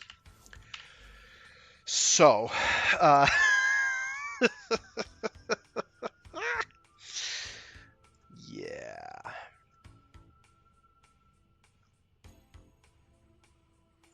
Okay, the Nightwave won't start immediately, but I'm going to have to log off to get the update and then come back on. I'll see what the actual update notes say when the time comes. Who else hasn't been on in forever? I never check this stuff because, like, I'll just get depressed. I don't even know who that guy is. He hasn't been on in even longer. I don't know those guys. I should boot some of these people. Am I allowed to boot some of these people? Oh, he's been on more recently than 39 days. I don't know what that's about. Whatever. Bunch of people haven't been on much. C'est la vie. Alright, so what does Garuda even do? What are her powers? I have to go to abilities. There we go. Alright, that forms a thing that blocks projectiles. And then shoots things out if you do other stuff. That turns an enemy into a health-giving thing, and it doesn't work on certain enemies because, of course, it doesn't grant energy by, you know, stabbing yourself, because that makes sense. And then Seeking Talons, which is kind of like it shoots out a lot of projectiles. She kind of stinks. She's not awful. She's just not great. Like, with bleed damage, you'd think she'd, like, do better late game than she does, but she really doesn't. She's not stupendous. Dreadmere is probably one of her best abilities, and then Bloodletting can be pretty, or not Bloodletting, Blood Altar can be pretty good, but she just doesn't do much for me. For a character who is able to do lots of health regen through injuring enemies, having a passive that makes it so that you get better damage when you're at low health and stay at low health seems kind of counterintuitive to me. It's like, that works on tanks that take less damage the lower their health is. It doesn't work really on characters that just regenerate it. So, I'll just be out here with Wisp instead. Or Mirage. We'll just cheese with Mirage, why not? I'm going to use a weapon that go boom, like the Icarius, maybe? I have modded on the Icarius anyway. Auger Pacts, I can probably get rid of. I didn't realize I had one of these. I apparently have a Riven. I should fiddle with that. And I have the room to fiddle with that. Reduced critical damage seems... Actually, reduced critical damage isn't a problem. Faster reload speed isn't bad, because it's got a very slow reload speed. Boosted damage isn't bad. Problem is, I would have to put in another forma to fit it. I could do that, I guess.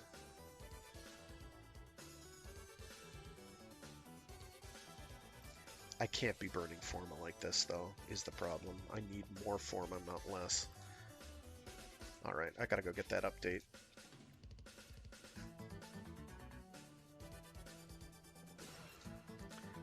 Real quick, let me... Not that, I wanted to do mods. There we go.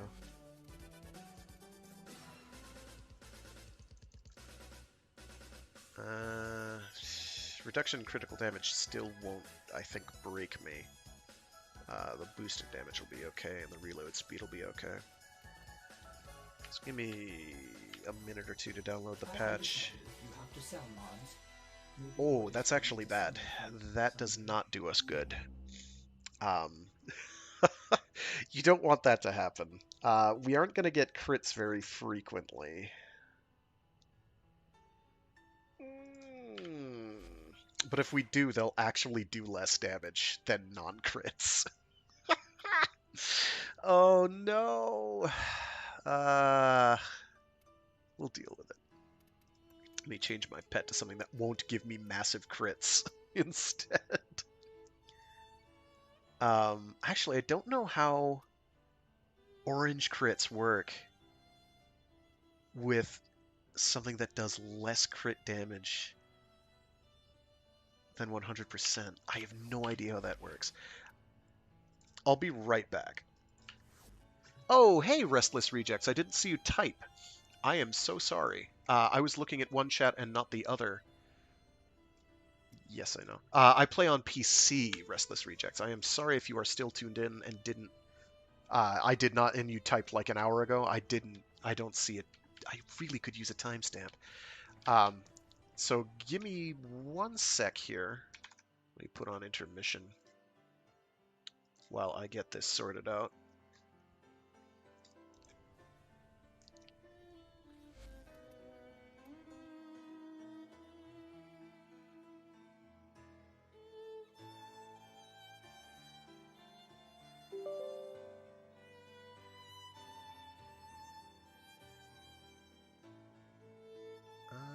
How big the update? Tell me your size.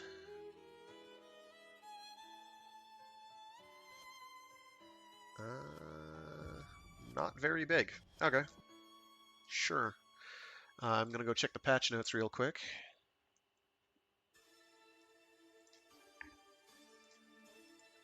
Warframe. Wow, learn to type frag.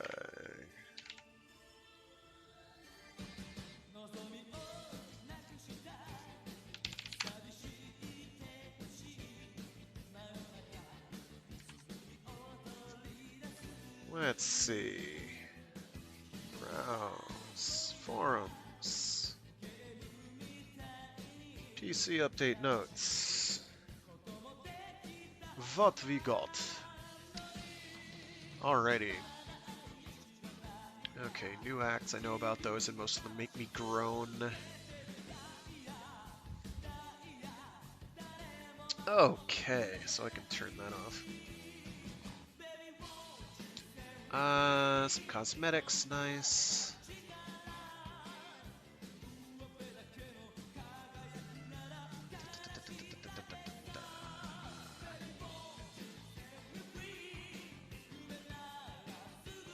Alright, Garuda changes and fixes. What do we got? Okay. Oh, that is an improvement. So, I was just griping about how her passive was kind of bad. It has been changed. So now her passive is killing enemies, including assists, now increases damage by 5% up to 100%, and drains by 1% every 2 seconds.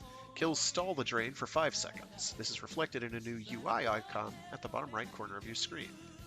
We'll see. Let's see. Dread Mirror. Dread Mirror's projectile will now auto-throw when energy drains completely from charging. Interesting. Added new Dread Mirror projectile directional animations while charging mid-air before releasing. Dread Mirror's projectile can now be charged while sprinting. That's not bad, I guess. New floating animations are added. Cool. Garuda will now be invulnerable while traveling to the target. Also cool. Double the damage scaling of the projectile while throwing. That's probably fine, but won't be enough for super high-level enemies. Adjusted the position of projectile damage numbers to be lower on the mirror so that it doesn't go off screen as often. Okay. Increase the turn speed of Dread Mirror while not aiming. Dread Mirror turn speed is now instant while aiming. Very nice. Blood Altar, Garuda will now be invulnerable while traveling to the target. So when she uses Blood Altar, let me switch to her real quick. When she uses Blood Altar, she does like a backflip at an enemy. She'll like go flying through the air to hit them. Garuda. And I need to change her sigil real quick.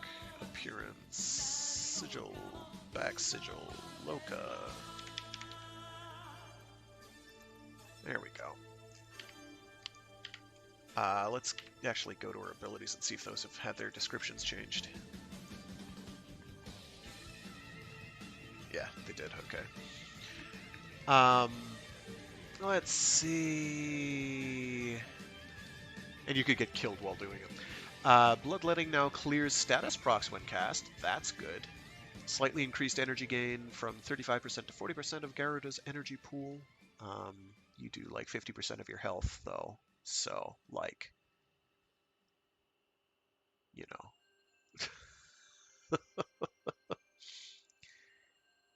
It's not bad. It's health for energy, and health for energy is okay. And then Seeking Talons doubled base damage from 150 to 300 at max. Fine. Seeking Talons can now be charged without holding the cast binding for the entire duration. Alright, either tap for hands-free charging that will auto-release, or hold for manual charging. Slightly reduced the max charge time, added new Seeking Talons directional animations while being charged mid-air before releasing, and they can be charged while sprinting. And she's invulnerable while casting until it is charged. Ooh, that's not so bad. Let's see, augment buffs. What do we got? Let me get a drink of water here.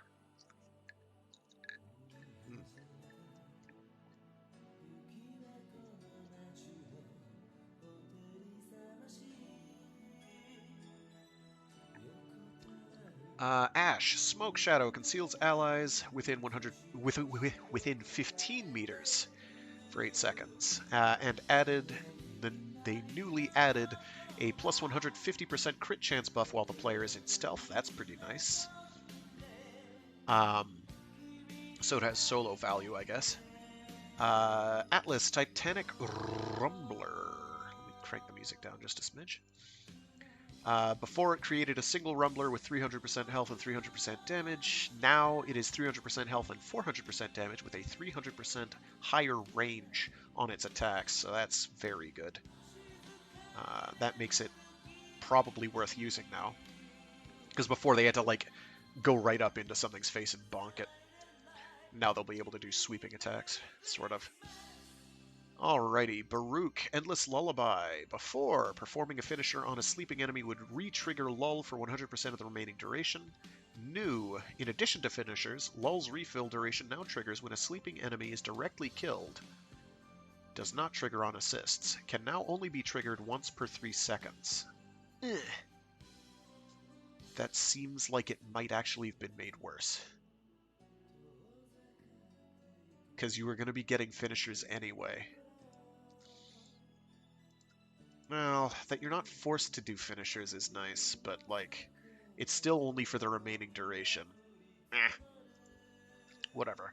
Excalibur, Furious Javelin. Before, each enemy hit would increase Excalibur's melee damage by 10% for 16 seconds, and the new effect is melee damage is now increased to 15% at maximum rank. Is that per stack, I hope? Excalibur, Surging Dash. Before, each enemy hit during slash dash further increases your melee counter by 4. New, doubled melee combo gained from Surging Dash, so I guess it's 8 per now? Gara, Mending Splinters for each target affected. Splinter Storm heals 3 health per second. New, heal rate has been increased to 15 health per second per target affected. 3 health per second was pretty pointless, so that is not too bad. Garuda, Dread Ward. Before, become unkillable for 5 seconds when Dread Mirror kills a target by ripping its life force. New, the invulnerability duration has been increased to 8 seconds. Dread Ward also has new visual feedback when casted. Sure. Harrow, Warding Thurible. Allies in range take 40% less damage while channeling Thurible, and grant 0.5 additional energy charge whenever damaged. Allies now take 50% less damage and are granted 1 energy when damaged. Height. It's a little better. It was already pretty okay. Let's see, Harrow Tribunal. Other players will proc 50% of the effects of Penance and Thurible when attacking chained enemies, and now it procs 100% of the effects. Let's see, Chroma, Guided Effigy. Hide and cast and hold to make Effigy move to your aim point, deals 2000 damage per second to enemies in its path, and roars on arrival, stunning nearby enemies. And the new effect is now deals double the damage and restores 5 energy for each enemy in its path. Oh, that's not so bad. Also improved the responsiveness of effigy when turning/moving. Coolio. Hydroid, Corroding Barrage. Each projectile has a 100% chance of inflicting a corrosive status effect. New effect, Tempest Barrage gains 100% ability strength. So does it not do corrosive anymore? And it just has 100% ability strength? I mean, sure, but I don't think anyone was ever using it to kill things. Whatever. And that won't help it kill things all that much beyond a certain limited range. Hydroid, Curative Undertow. Before, allies can stand in the pool to regain 30% health every 1.5 seconds, increasing the energy drain on Hydroid per ally. The new effect, the energy drain to heal allies has been removed, and the augment's description has been updated to indicate that Hydroid will restore 10% health. This was always in effect, it was just not indicated in the description. Oh, I see. Hydroid, Tidal Impunity. Before, clears status effects and grants 12 seconds of status immunity for yourself and allies that come in contact with Tidal Surge, which is the move he does where he rushes forward. New, reduced Tidal Surge's energy cost from 25 to 15. Hopefully that's in addition. Inaros, Desiccation's Curse. Before, killing a blinded enemy with a finisher has a 75% chance of summoning a Sand Shadow. And the new effect is killing a blinded enemy now has a 100% chance of summoning a Sand Shadow, and increased Sand Shadow's damage by double. That won't help much because they don't exactly do a ton of damage. Unless, well, actually, it does say for the new that it doesn't say that it does not require a finisher, but it doesn't say that it does require a finisher. So if it's just kills, that'll be pretty good.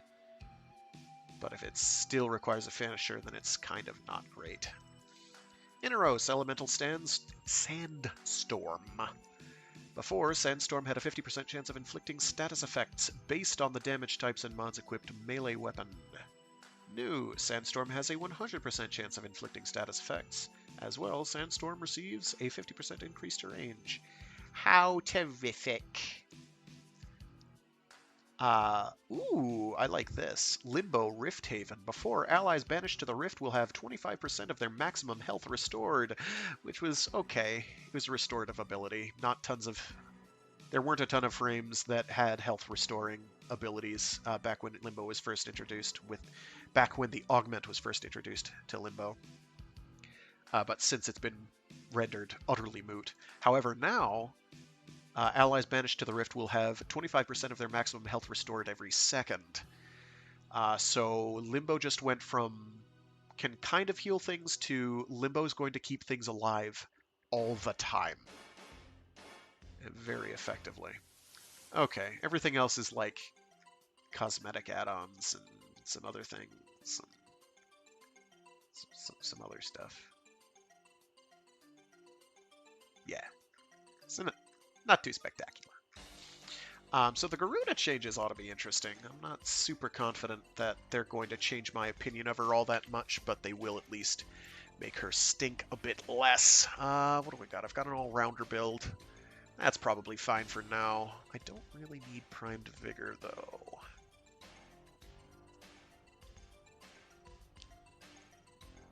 We'll keep it just for survivability's sake, I guess.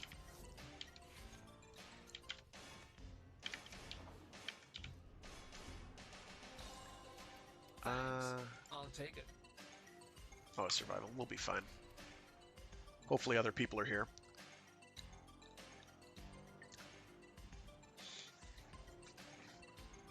I'll bump the music up a little again. So yeah, Restless Rejects. I do play on PC. If you are not on PC, well, this year, hopefully, we'll have cross-play and cross-save. And or cross-save. They've been talking about them like they're two very separate things, which means that they're probably prioritizing one over the other. My guess is they'll probably... Oh, that's some lag. That is some lag. Okay. My guess is they're probably prioritizing cross-play over or cross-save over cross-play at this point. But hopefully they're doing them both at the same time.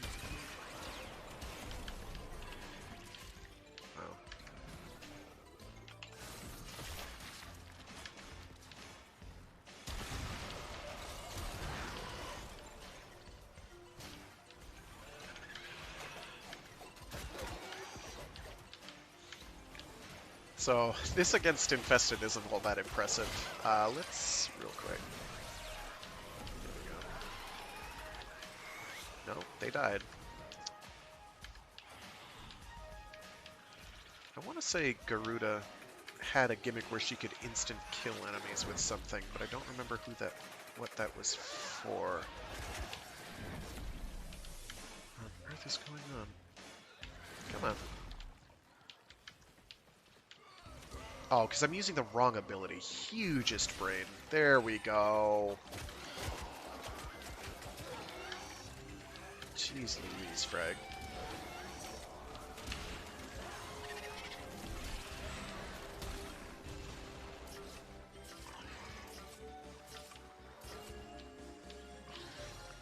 So right now, I've skewered this poor guy. Oh, baddie inbound. And so he's providing this aura of health regen, which is pretty good. The problem is it's not generally a ton of the stuff. Oh, he's way over there.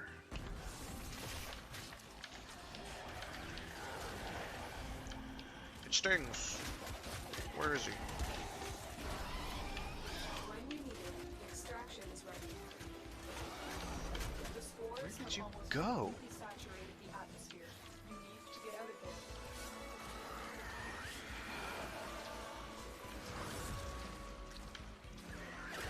there. Yeah, take that 2 damage per second. That does absolutely nothing to him. Where did he go? Stop running. You can't run. Please, please don't die like this. There we go. You can make, I think, 3 of these health regen things at once.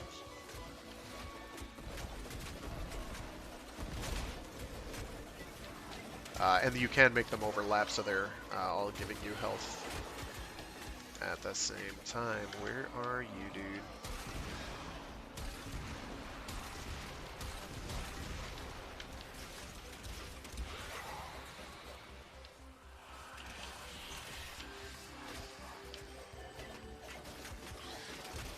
Because he keeps moving. I can't see where he is to hit him. Capsule is now available.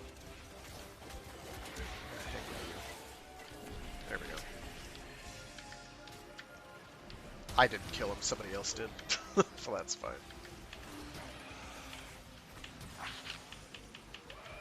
I can't apparently cast my 2 on them because they're ragdolled. So that's a restriction I keep forgetting exists in this game, is there are certain abilities that'll work on enemies, but it'll only work on an enemy if they're if they aren't ragdolled. And I did not remember that Garuda was one of them. So that's another reason I don't like Garuda. She's not universally useful against every enemy that shows up.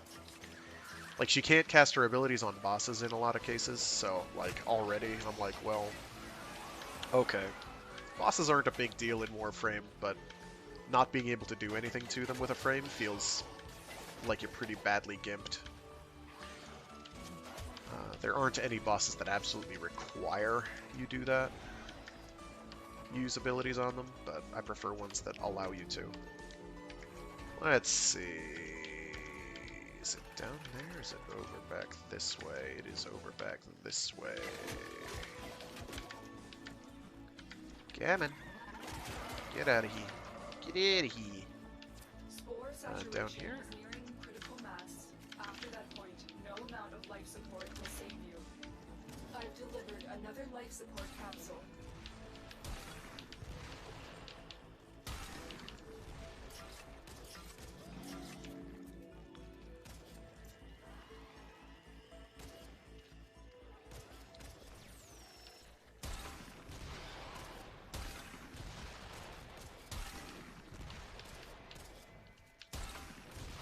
Life support has been replenished.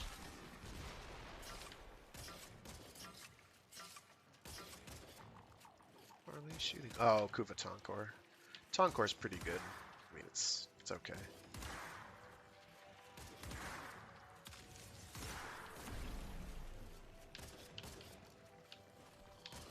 Wow, that reload speed buff is very nice. I like that.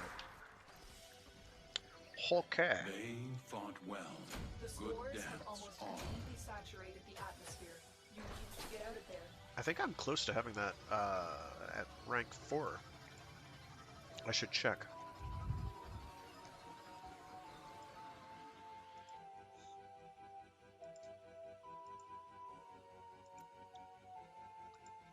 Alright, I've got another half hour or so before I gotta scooch.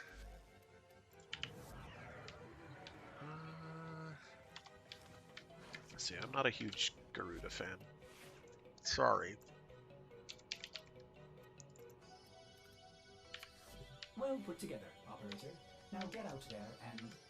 But our changes are positive. That 100% damage boost, or 5% per kill damage boost up to 100% is pretty nice. I cannot argue with that. Let's see. I can do that. That won't take me long. We just switch to solo, see if there's a void capture. Doing it like this is a mistake, but let's do it anyway.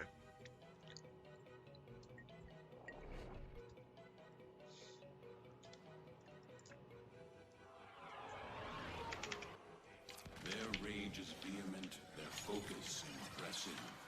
Give them all warriors death. The hunt is on, Tenno. The synthesis scanner is detecting a Alrighty, potential target. so Use it. Search for traces of the target. good.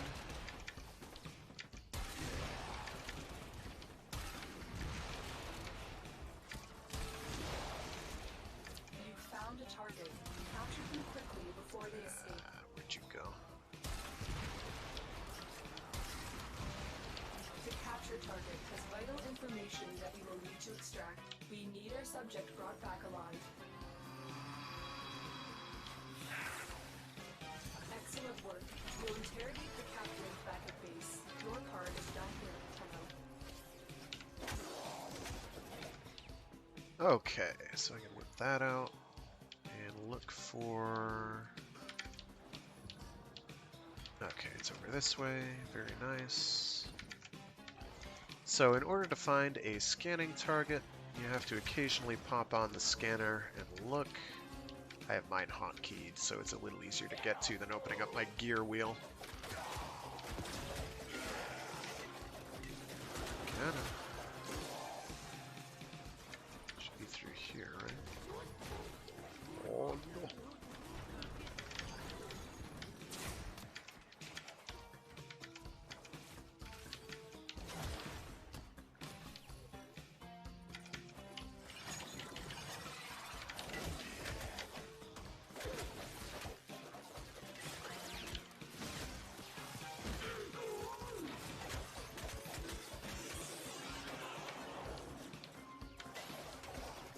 Okay, I'm not seeing.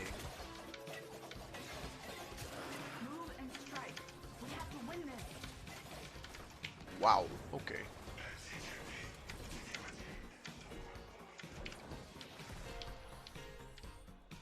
I'm not seeing these scanner traces, which means it must be back somewhere.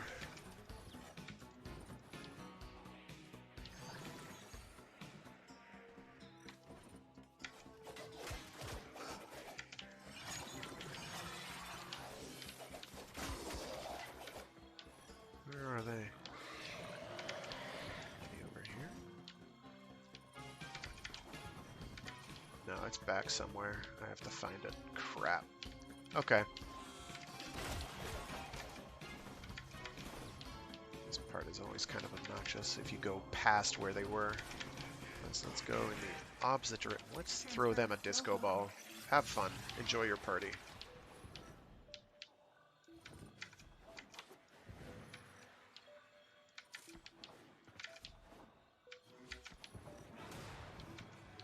Where is it?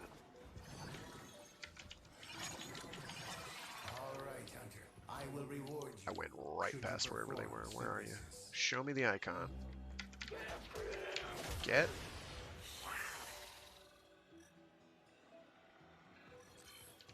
Why is it scanning so fast? I'm not complaining that it scanned all those points instantaneously, but that is not how it normally works.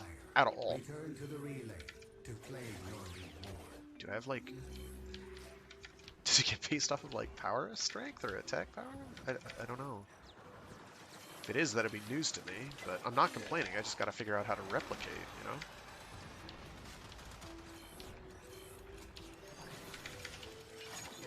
Oh, get away from the grenade! Ah!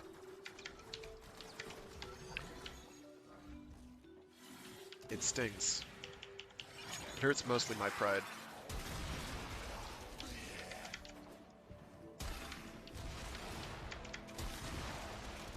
Yeah, that's right. Shoot it right at an enemy who's gonna, like, laugh at you and bounce the projectile back. That's fine.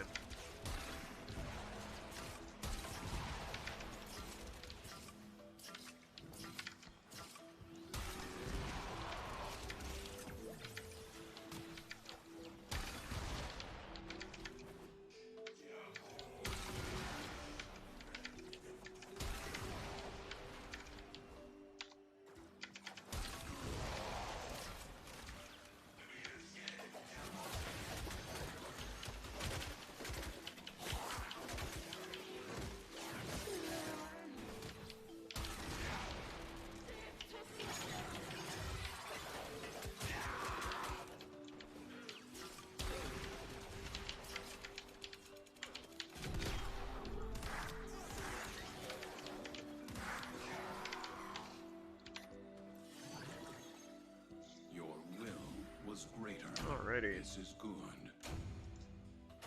So we got that scan in. Let's real quick take a quick gander. Oh, we only have 23 and I need 100,000 in order to buy the things I want to buy from him. That's nice. Whatever, I can turn in the quest submission thing. That's fine. Ooh, I want to do that. I gotta do that. I gotta do that. Protea 300% strength. Oh, I gotta do that. Bear with me.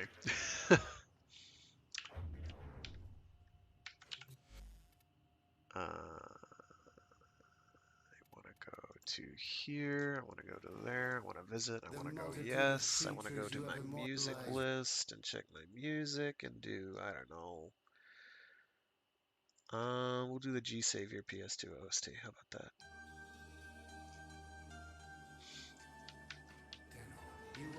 I've done this before. I have completed the synthesis. Rejoice and be merry. Yes, keep talking. Come back later for a new target. I can't skip this. Thank you. Alrighty, so the things I'm looking to snag are Umbral Fiber at rank 0 and Umbral Vitality at rank 0, which are going to cost 6 each and are going to be much more manageable than 11 cost, because I can probably on some of my builds afford to plop them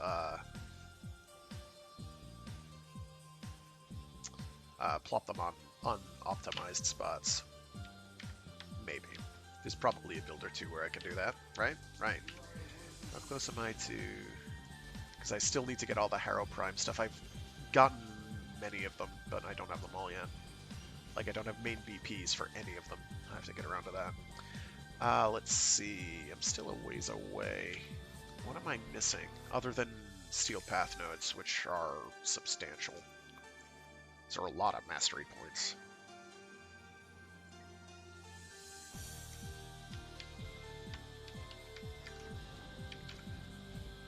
So let's switch to Protea real quick. So something I've wanted to do for Protea, though, is... Okay, that's max duration. Right. No, that'll still be okay. The problem is the range. So a build I've wanted to do for Protea is swapping one of her abilities, probably Temporal Locator. Oh,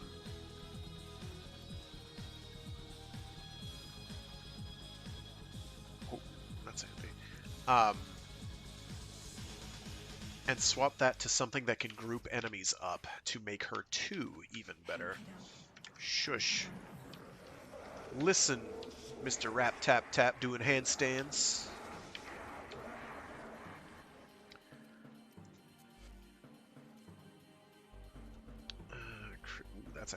good for Valky. That's fine. I'm gonna get that real quick. But the decision for Protea, the difficulty in decision for Protea is which crowd control grouping power do you go for to group enemies up? Because you have two options from Helminth that amount to doing the same thing on that. What's the one I usually use? This one? Yeah. Wait, no. Is it this one? Or is it strength and durability? Duration? Oh, okay. This one just has more strength. Oh, this one has more efficiency. Yeah, so you last a lot longer in Hysteria. If it makes me choose between one, I'll keep that one. I'll do it on A, because duration I find to be a bit better.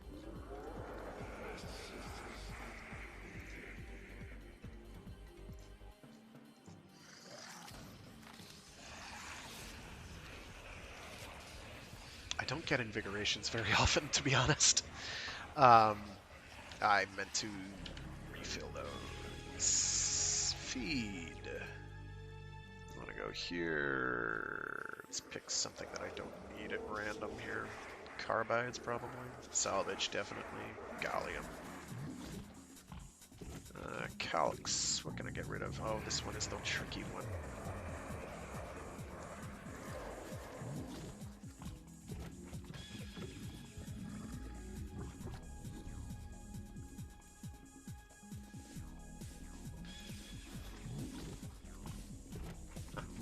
Oh, these are empty for some reason. Okay, need to fill those. Crap.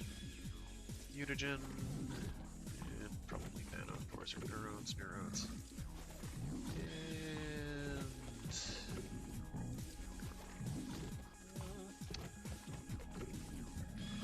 these I never need more of. These I don't need more of, per se.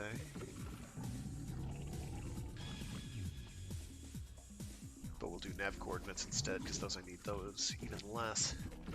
Feed. Excellent. Okay, we're going to switch back to Protea.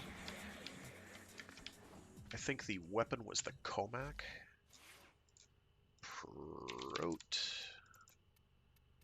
So the Comac.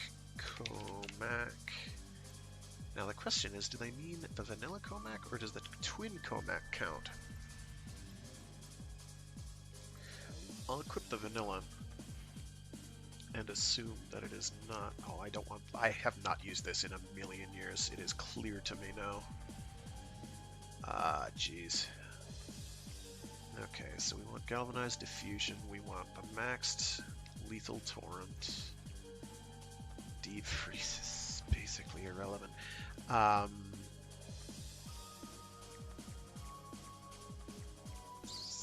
What can I get away with here? We've got cold, so we can go for... this is high status, right? Yeah, it is high status. 69% status. So we'll go for viral. And for that, we want to equip Toxin Mod. Get rid of... what's its magazine capacity? 56, but it drains it kind of quickly from what I remember. We'll equip Pistol Pestilence for now. That gives us viral damage. We're not going to use that. But we'll equip it anyway. Actually, you know what? I'm just going to go back to the weapon I was using. I don't care. There we go. Alright, so to do this... where are you? Got a bunch of stuff that goes boom. It is a defense. Those generally are fine.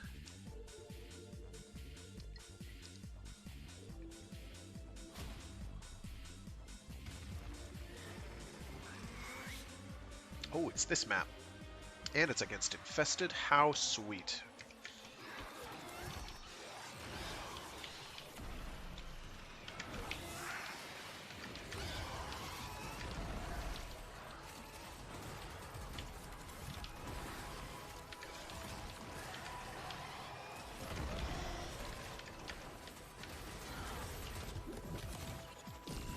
some extra shields, little friend.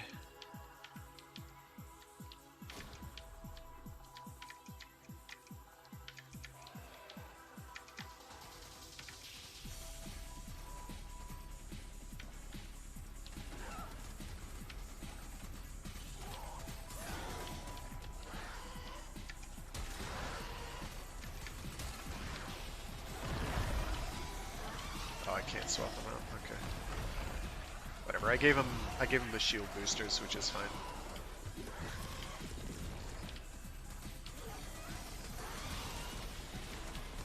So in this game mode, enemies will rush at our defense target, our friend over here. But occasionally these enemies will spawn called arbitration drones. And they make all the enemies in an area around it, denoted by beams stretching out from the drone to those enemies, invincible.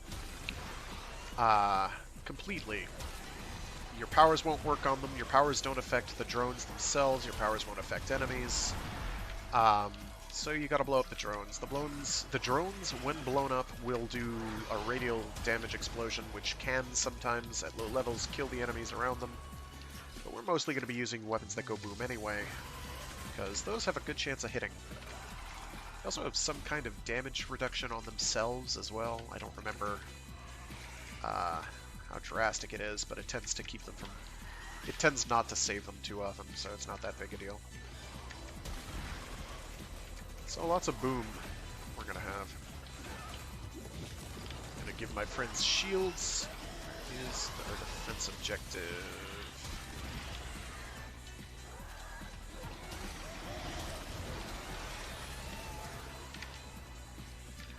And so we're going to blow up the infested, which are hideous hell mutant zombies. That are the result of nanomachine plague called the technocyte virus run hideously amok. If you want more on the technocyte virus, play the game Dark Sector, also by Digital Extremes. It's actually okay. It's kind of fun. It's not a bad game. It's not great, but it's not bad.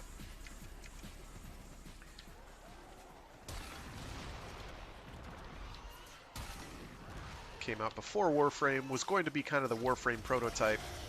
Warframe was the game they really wanted to make. They were forced to make a third-ish third-person action shooter type affair, without parkour, without all the cool parkour that we have here.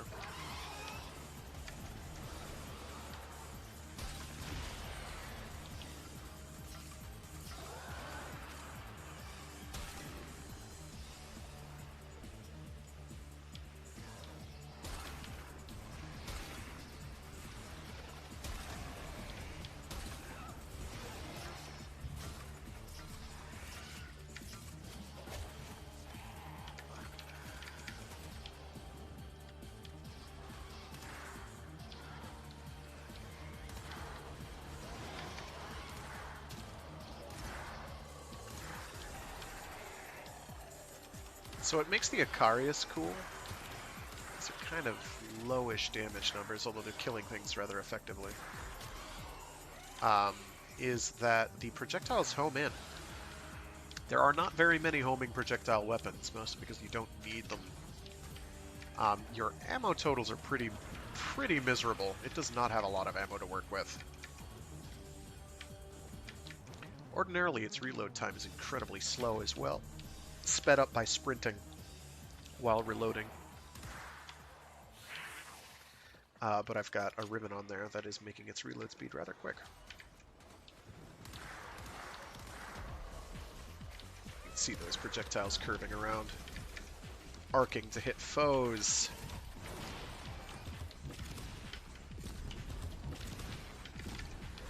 So we're going to lock down a couple tunnels. So these powers that I'm casting, which are making these areas that cause slash damage, are not very strong.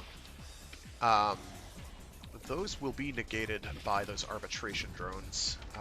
But that means if I see a bunch of gray zeros appearing for damage numbers in an area, then I know that that's where an RB drone is. And the RB drones are what drop the resource that makes this mode relevant, called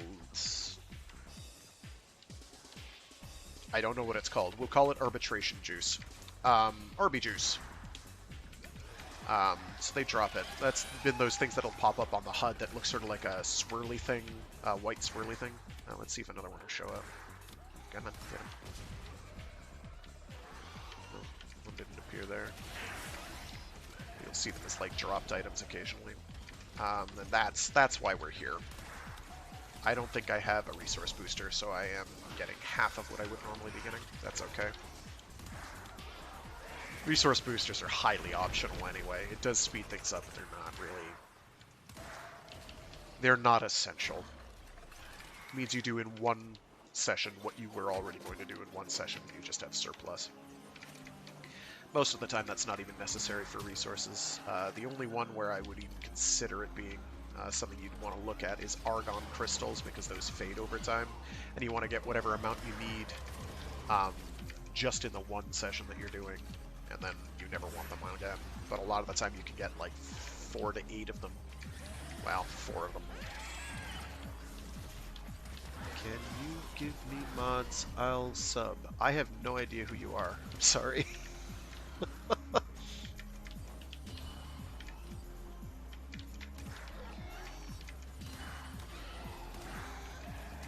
Maybe if you get to know me better, or if I get to know you better, then we could discuss having a more advantageous relationship.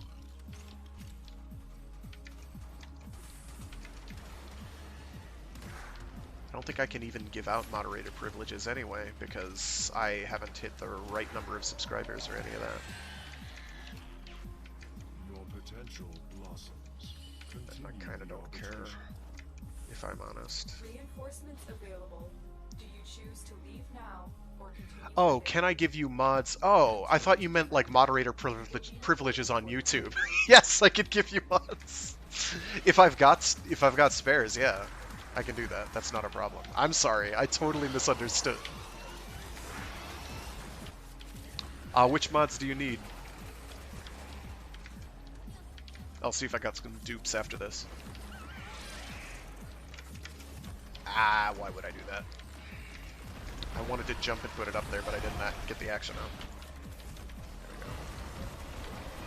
What is he using? Is that the... Oh, it's the... That thing is goofy. I love that weapon.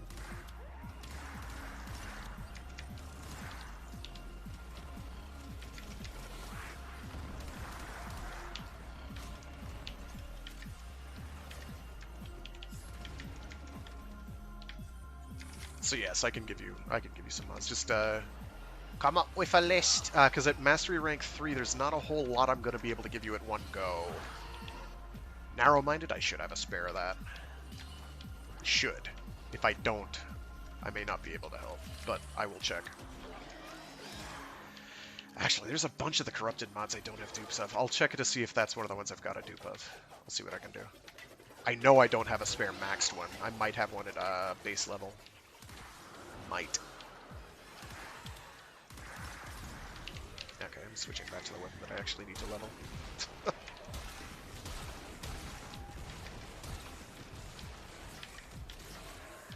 Yeah. It's not a huge update yet, which is nice. I think they're just separating it into different little, smaller update chunks. Because they'd gotten a lot of the updates up and running ahead of time in like the previous hotfixes. They got a lot of the background stuff because there's not a whole ton that changed.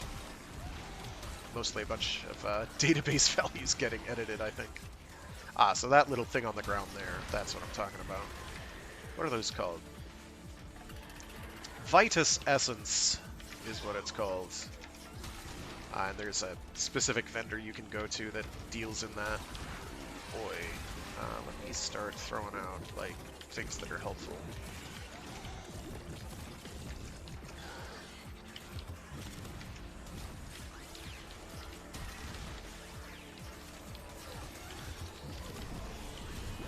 Get you shielded there, friendo.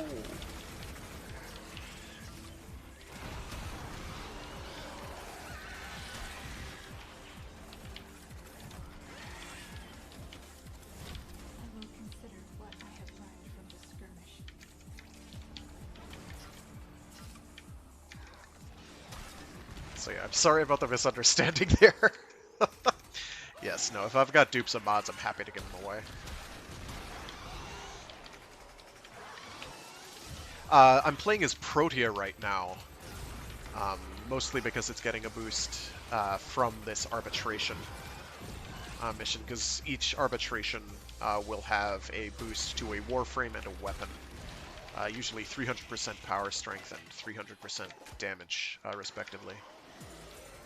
And Protea got it. And I like playing Protea. Protea's fun. Protea has a lot of cool stuff she can do. She can do this, which means if I get killed, I will not die. I will just rewind. There's an enemy up there. Where are you? You can see my after image. I really need to get a Gundam F91 color scheme up and running so I can do after images with mass.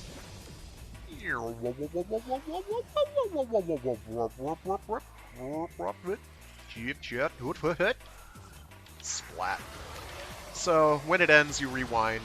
While I'm doing that, though, any energy I expend, I get back. So I can cast powers willy-nilly with once the duration ends, I get it all back, which is great. And then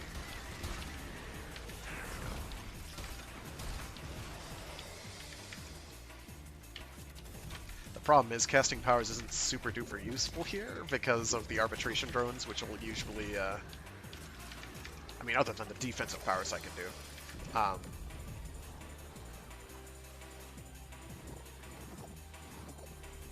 And this build is nearly, but not quite. Let me do up to wave 20, and then I'll come join you.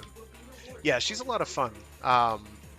She's got a kind of like Mirage has a slightly quicker roll speed. Protea also kind of has that, I think, which is, I think, an unmentioned passive that she's got. Other than that, she's got the rewind ability. She's got turrets she can deploy, which are actually very, very, very strong. They don't start off super powerful, but they get very powerful. So each time they fire, they get an additional damage multiplier added on. Let me find the defense target real quick and get shields on them. Real quick. They're not getting shields on them. There we go. She's got orbs she can throw out. If you throw them one way, they'll make these slash damage areas. So anything going into those will take slash damage. Kind of like what Vauban does. If you charge, I have mine set for doing it on charge. It might be flipped around by default. They make these little shield drones which give overshields and shield over time. So that's fairly good. It's not a ton of shield over time, or a ton of overshields, but it is there, and it is nice. And it won't save you from, what's it called? It won't save you from toxin procs, but it is nice to have. Not quite as good as what Wisp does, but it is close.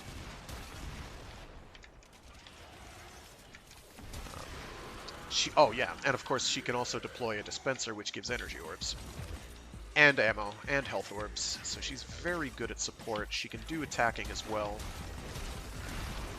You can have 3 turrets out at once. 3, or is it 4? It's 3. I have not quite maximized duration, so they last for quite a while. And because they get a boost to their damage, a damage multiplier boost for every shot they fire, the more durable the target, the more damage they're going to wind up doing.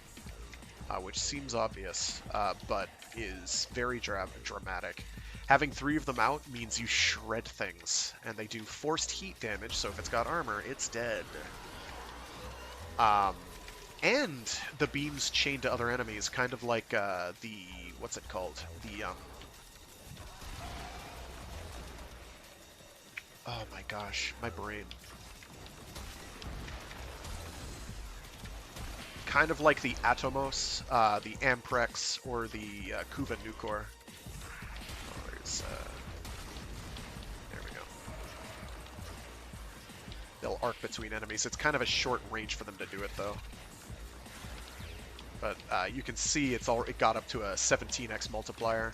I have high duration because that multiplier will get up higher, rather than going with just straight up max damage. Oh, that's right, I can't revive this dude if he's in there. Poor Inaros. I feel for Inaros. He has a hard time.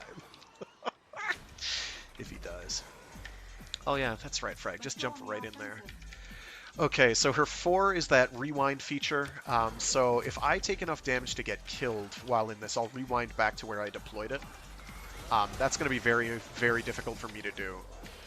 So when you're going through a normal level, though, you don't really want to have it on because you'll get rewound to the place where you cast it, and that's kind of weak.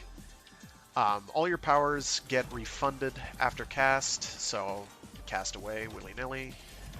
She's got a passive that allows her to... Ah, there we go. I didn't get it.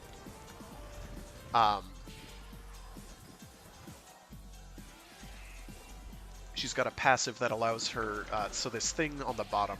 I'm going to start getting these out there with Reckless Abandon.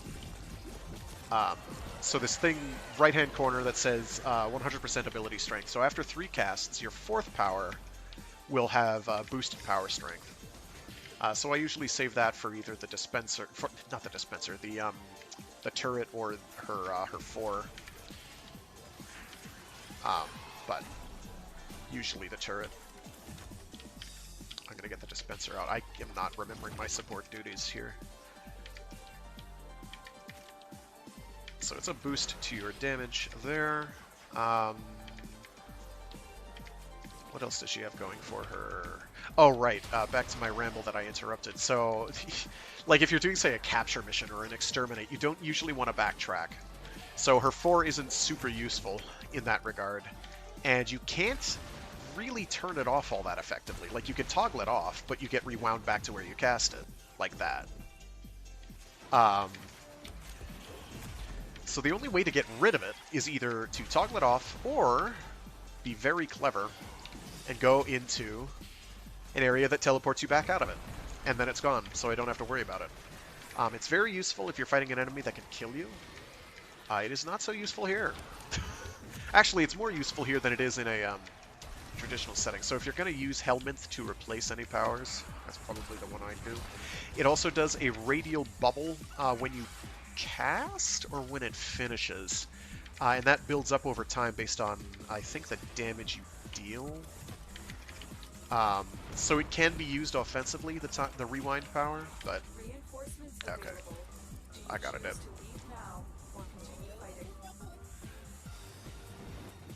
They're not dipping, so I feel a little bad, but eh.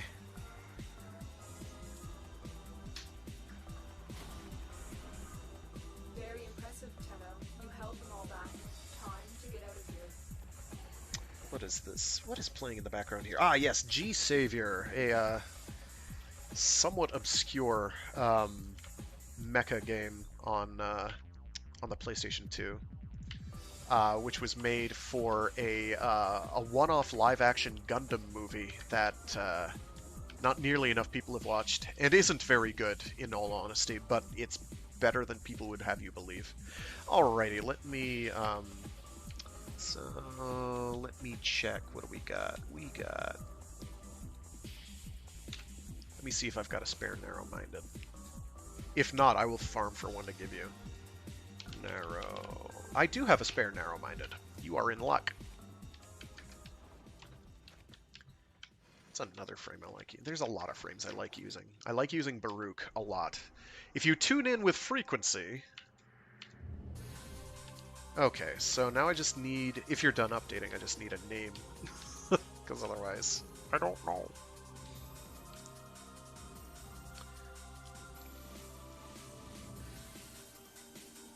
If you think of any other mods,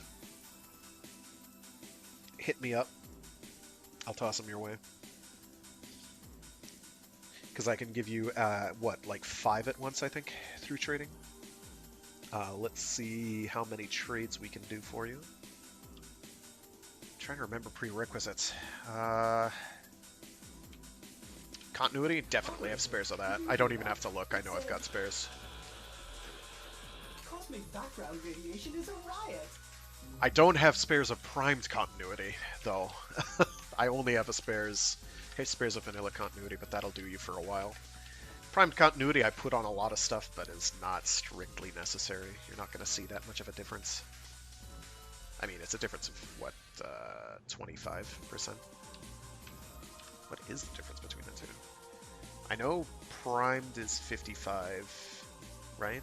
Yeah, 55 and continuity is 30, so yeah, difference of 25. It is an impact, but the vanilla is going to be plenty most of the time. If I had a spare primed continuity, I would probably ask for something for that, because those take a little doing to get. But I don't, so regular continuities I've got in abundance.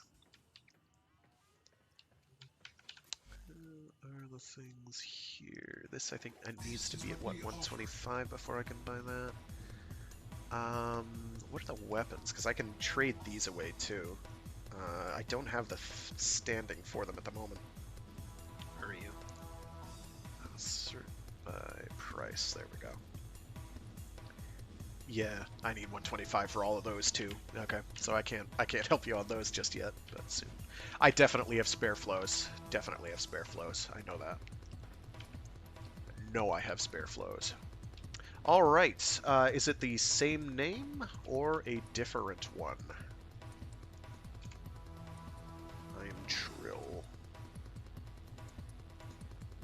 Oh, let me get into a dojo. Jeez. That would help, Frag. Doho.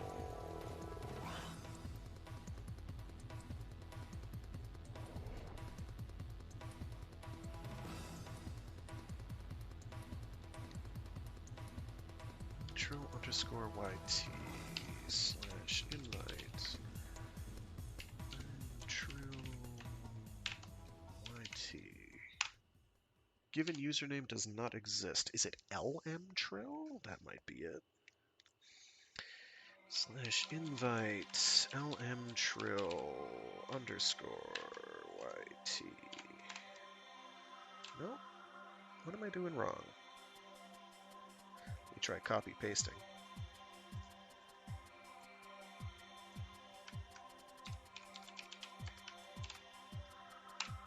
Nope. Oh, is it double _? Is that what I'm doing wrong?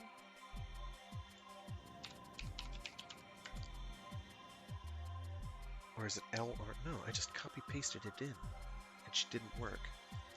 Are you sure that's your Warframe username on PC?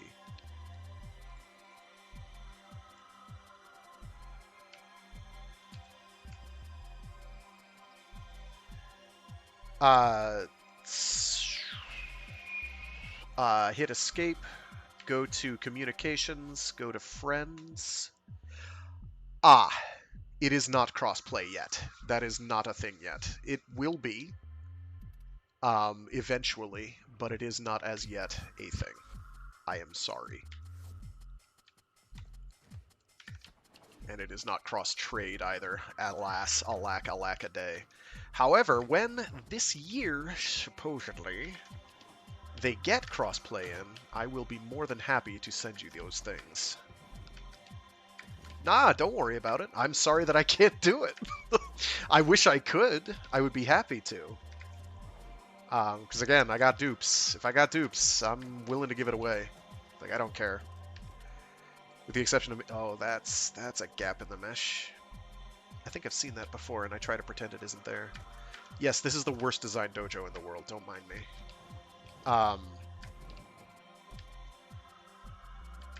Yeah. No, don't apologize. This year, though, is supposed to be the year. Well, they've been non-committal as yet on a date. They have said it is one of the big things they're working on. They have put quite a lot of manpower towards doing that. So hopefully that is this year. They do have other things going on, but with any luck,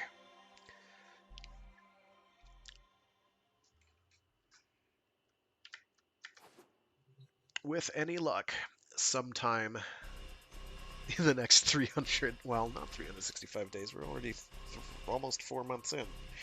Wow. Okay, sometime in the next less than 9 months, that'll be added. I don't know what their priorities are, whether they want to do cross-play or cross-save first, or account transfer, whatever. I kind of would assume you do one and then the other, but I don't know which you would do first. If it'd be more economical to do cross-play or do cross-save. I would think cross-play, so that you can just play with your friends who are on other consoles, and presumably trade with them. But, no. Don't feel bad.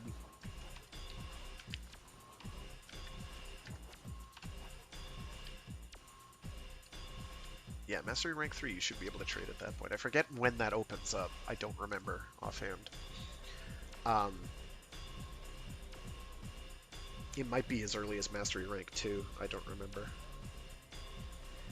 I can look that up, though. I will do this. I will look this up. When does trading open up? Warframe Wiki. Let's go.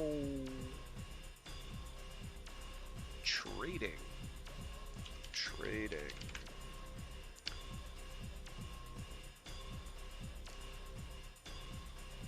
Prerequisites. Yeah, Mastery Rank 2 or higher. So yeah, as soon as they add it, feel free to hit me up. Just felt your knees in Walmart. Oh no! Did they at least clean the floors?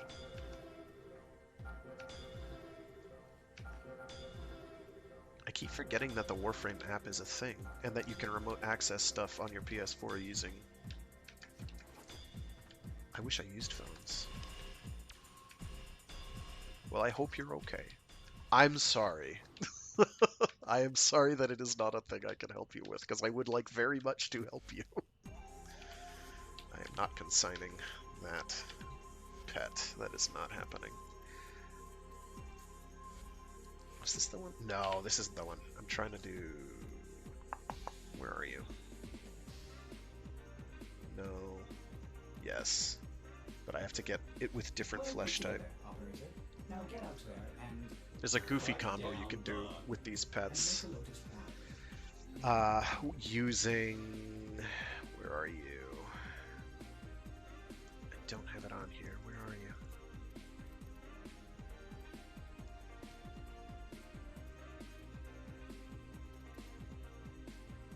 Not Tech Assault, is it? No. What are you? There's a mod that lets it pick up, or lets you pick up, energy orbs, or health orbs.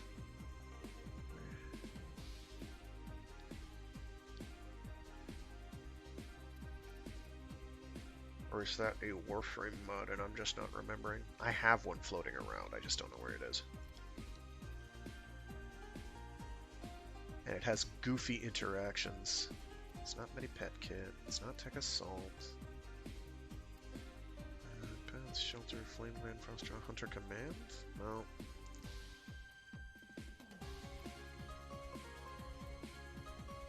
Ah, Synth Fiber, that's the one. So Synth Fiber is a goofy mod. So this allows you to do a very, very niche build that requires, I think, probably more effort than it's worth, or more expenditure than it's worth. So what Synth Fiber lets you do is, because once you have this equipped on a pet, you can... Basically, every time you pick up a health orb, it'll increase the companion's armor by, at base level, 25% for 3 seconds. Now, the practical upshot of this is that you can... Synth. You can, at any time, pick up health orbs, even if you are at full health. Now, what is the use of doing that? Good question, and I'm glad you asked. So, the practical upshot to doing that is that there's a little mod called Equilibrium.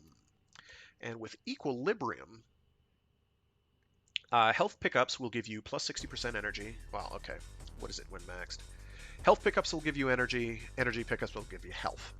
So, if I go to, do I have anything I can put this on? Of course I don't. This makes it so difficult. Oh, here we go. Let me get a Necros. Because this works on Necros quite handily with either way you have Necros set up. And of course I don't. Do I have a regular Necros? Yeah, here we go. Do I have an empty regular Necros? Perfect. Equilibrium. Equilibrium. So what Equilibrium will do is when it's maxed out, it's what?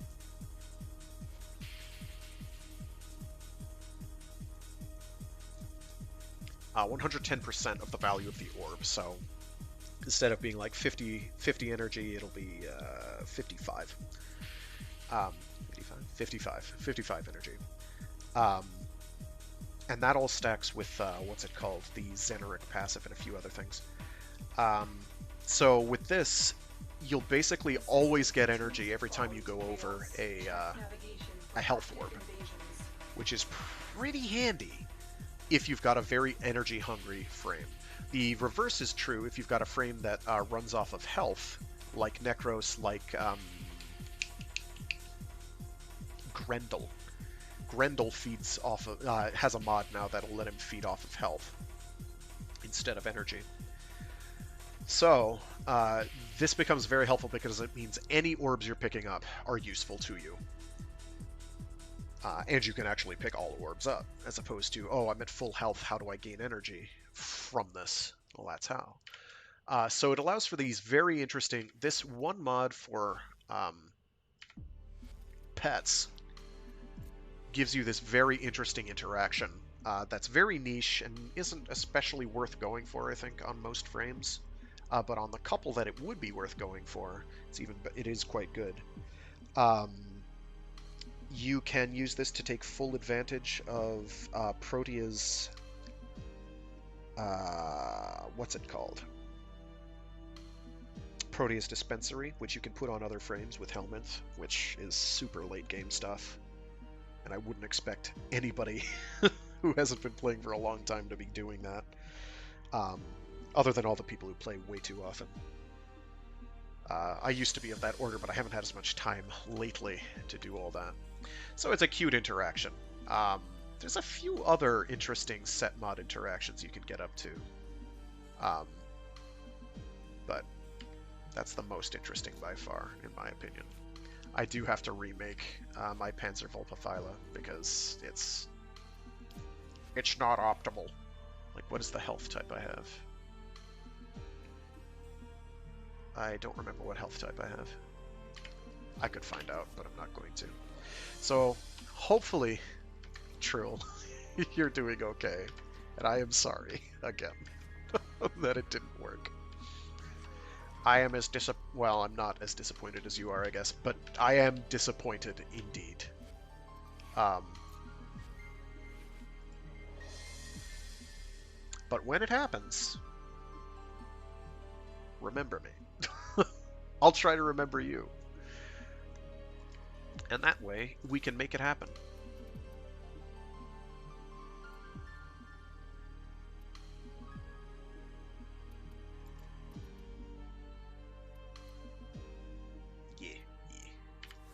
Alright, oh shoot, it is later than I thought. I do have to run. Thanks for everybody who tuned in. I do appreciate it. I'm a literal who nobody. I do other streams throughout the week, though. I have a... I have this, the Warframe Wednesdays stream, where I stream usually starting at about noon on Wednesdays.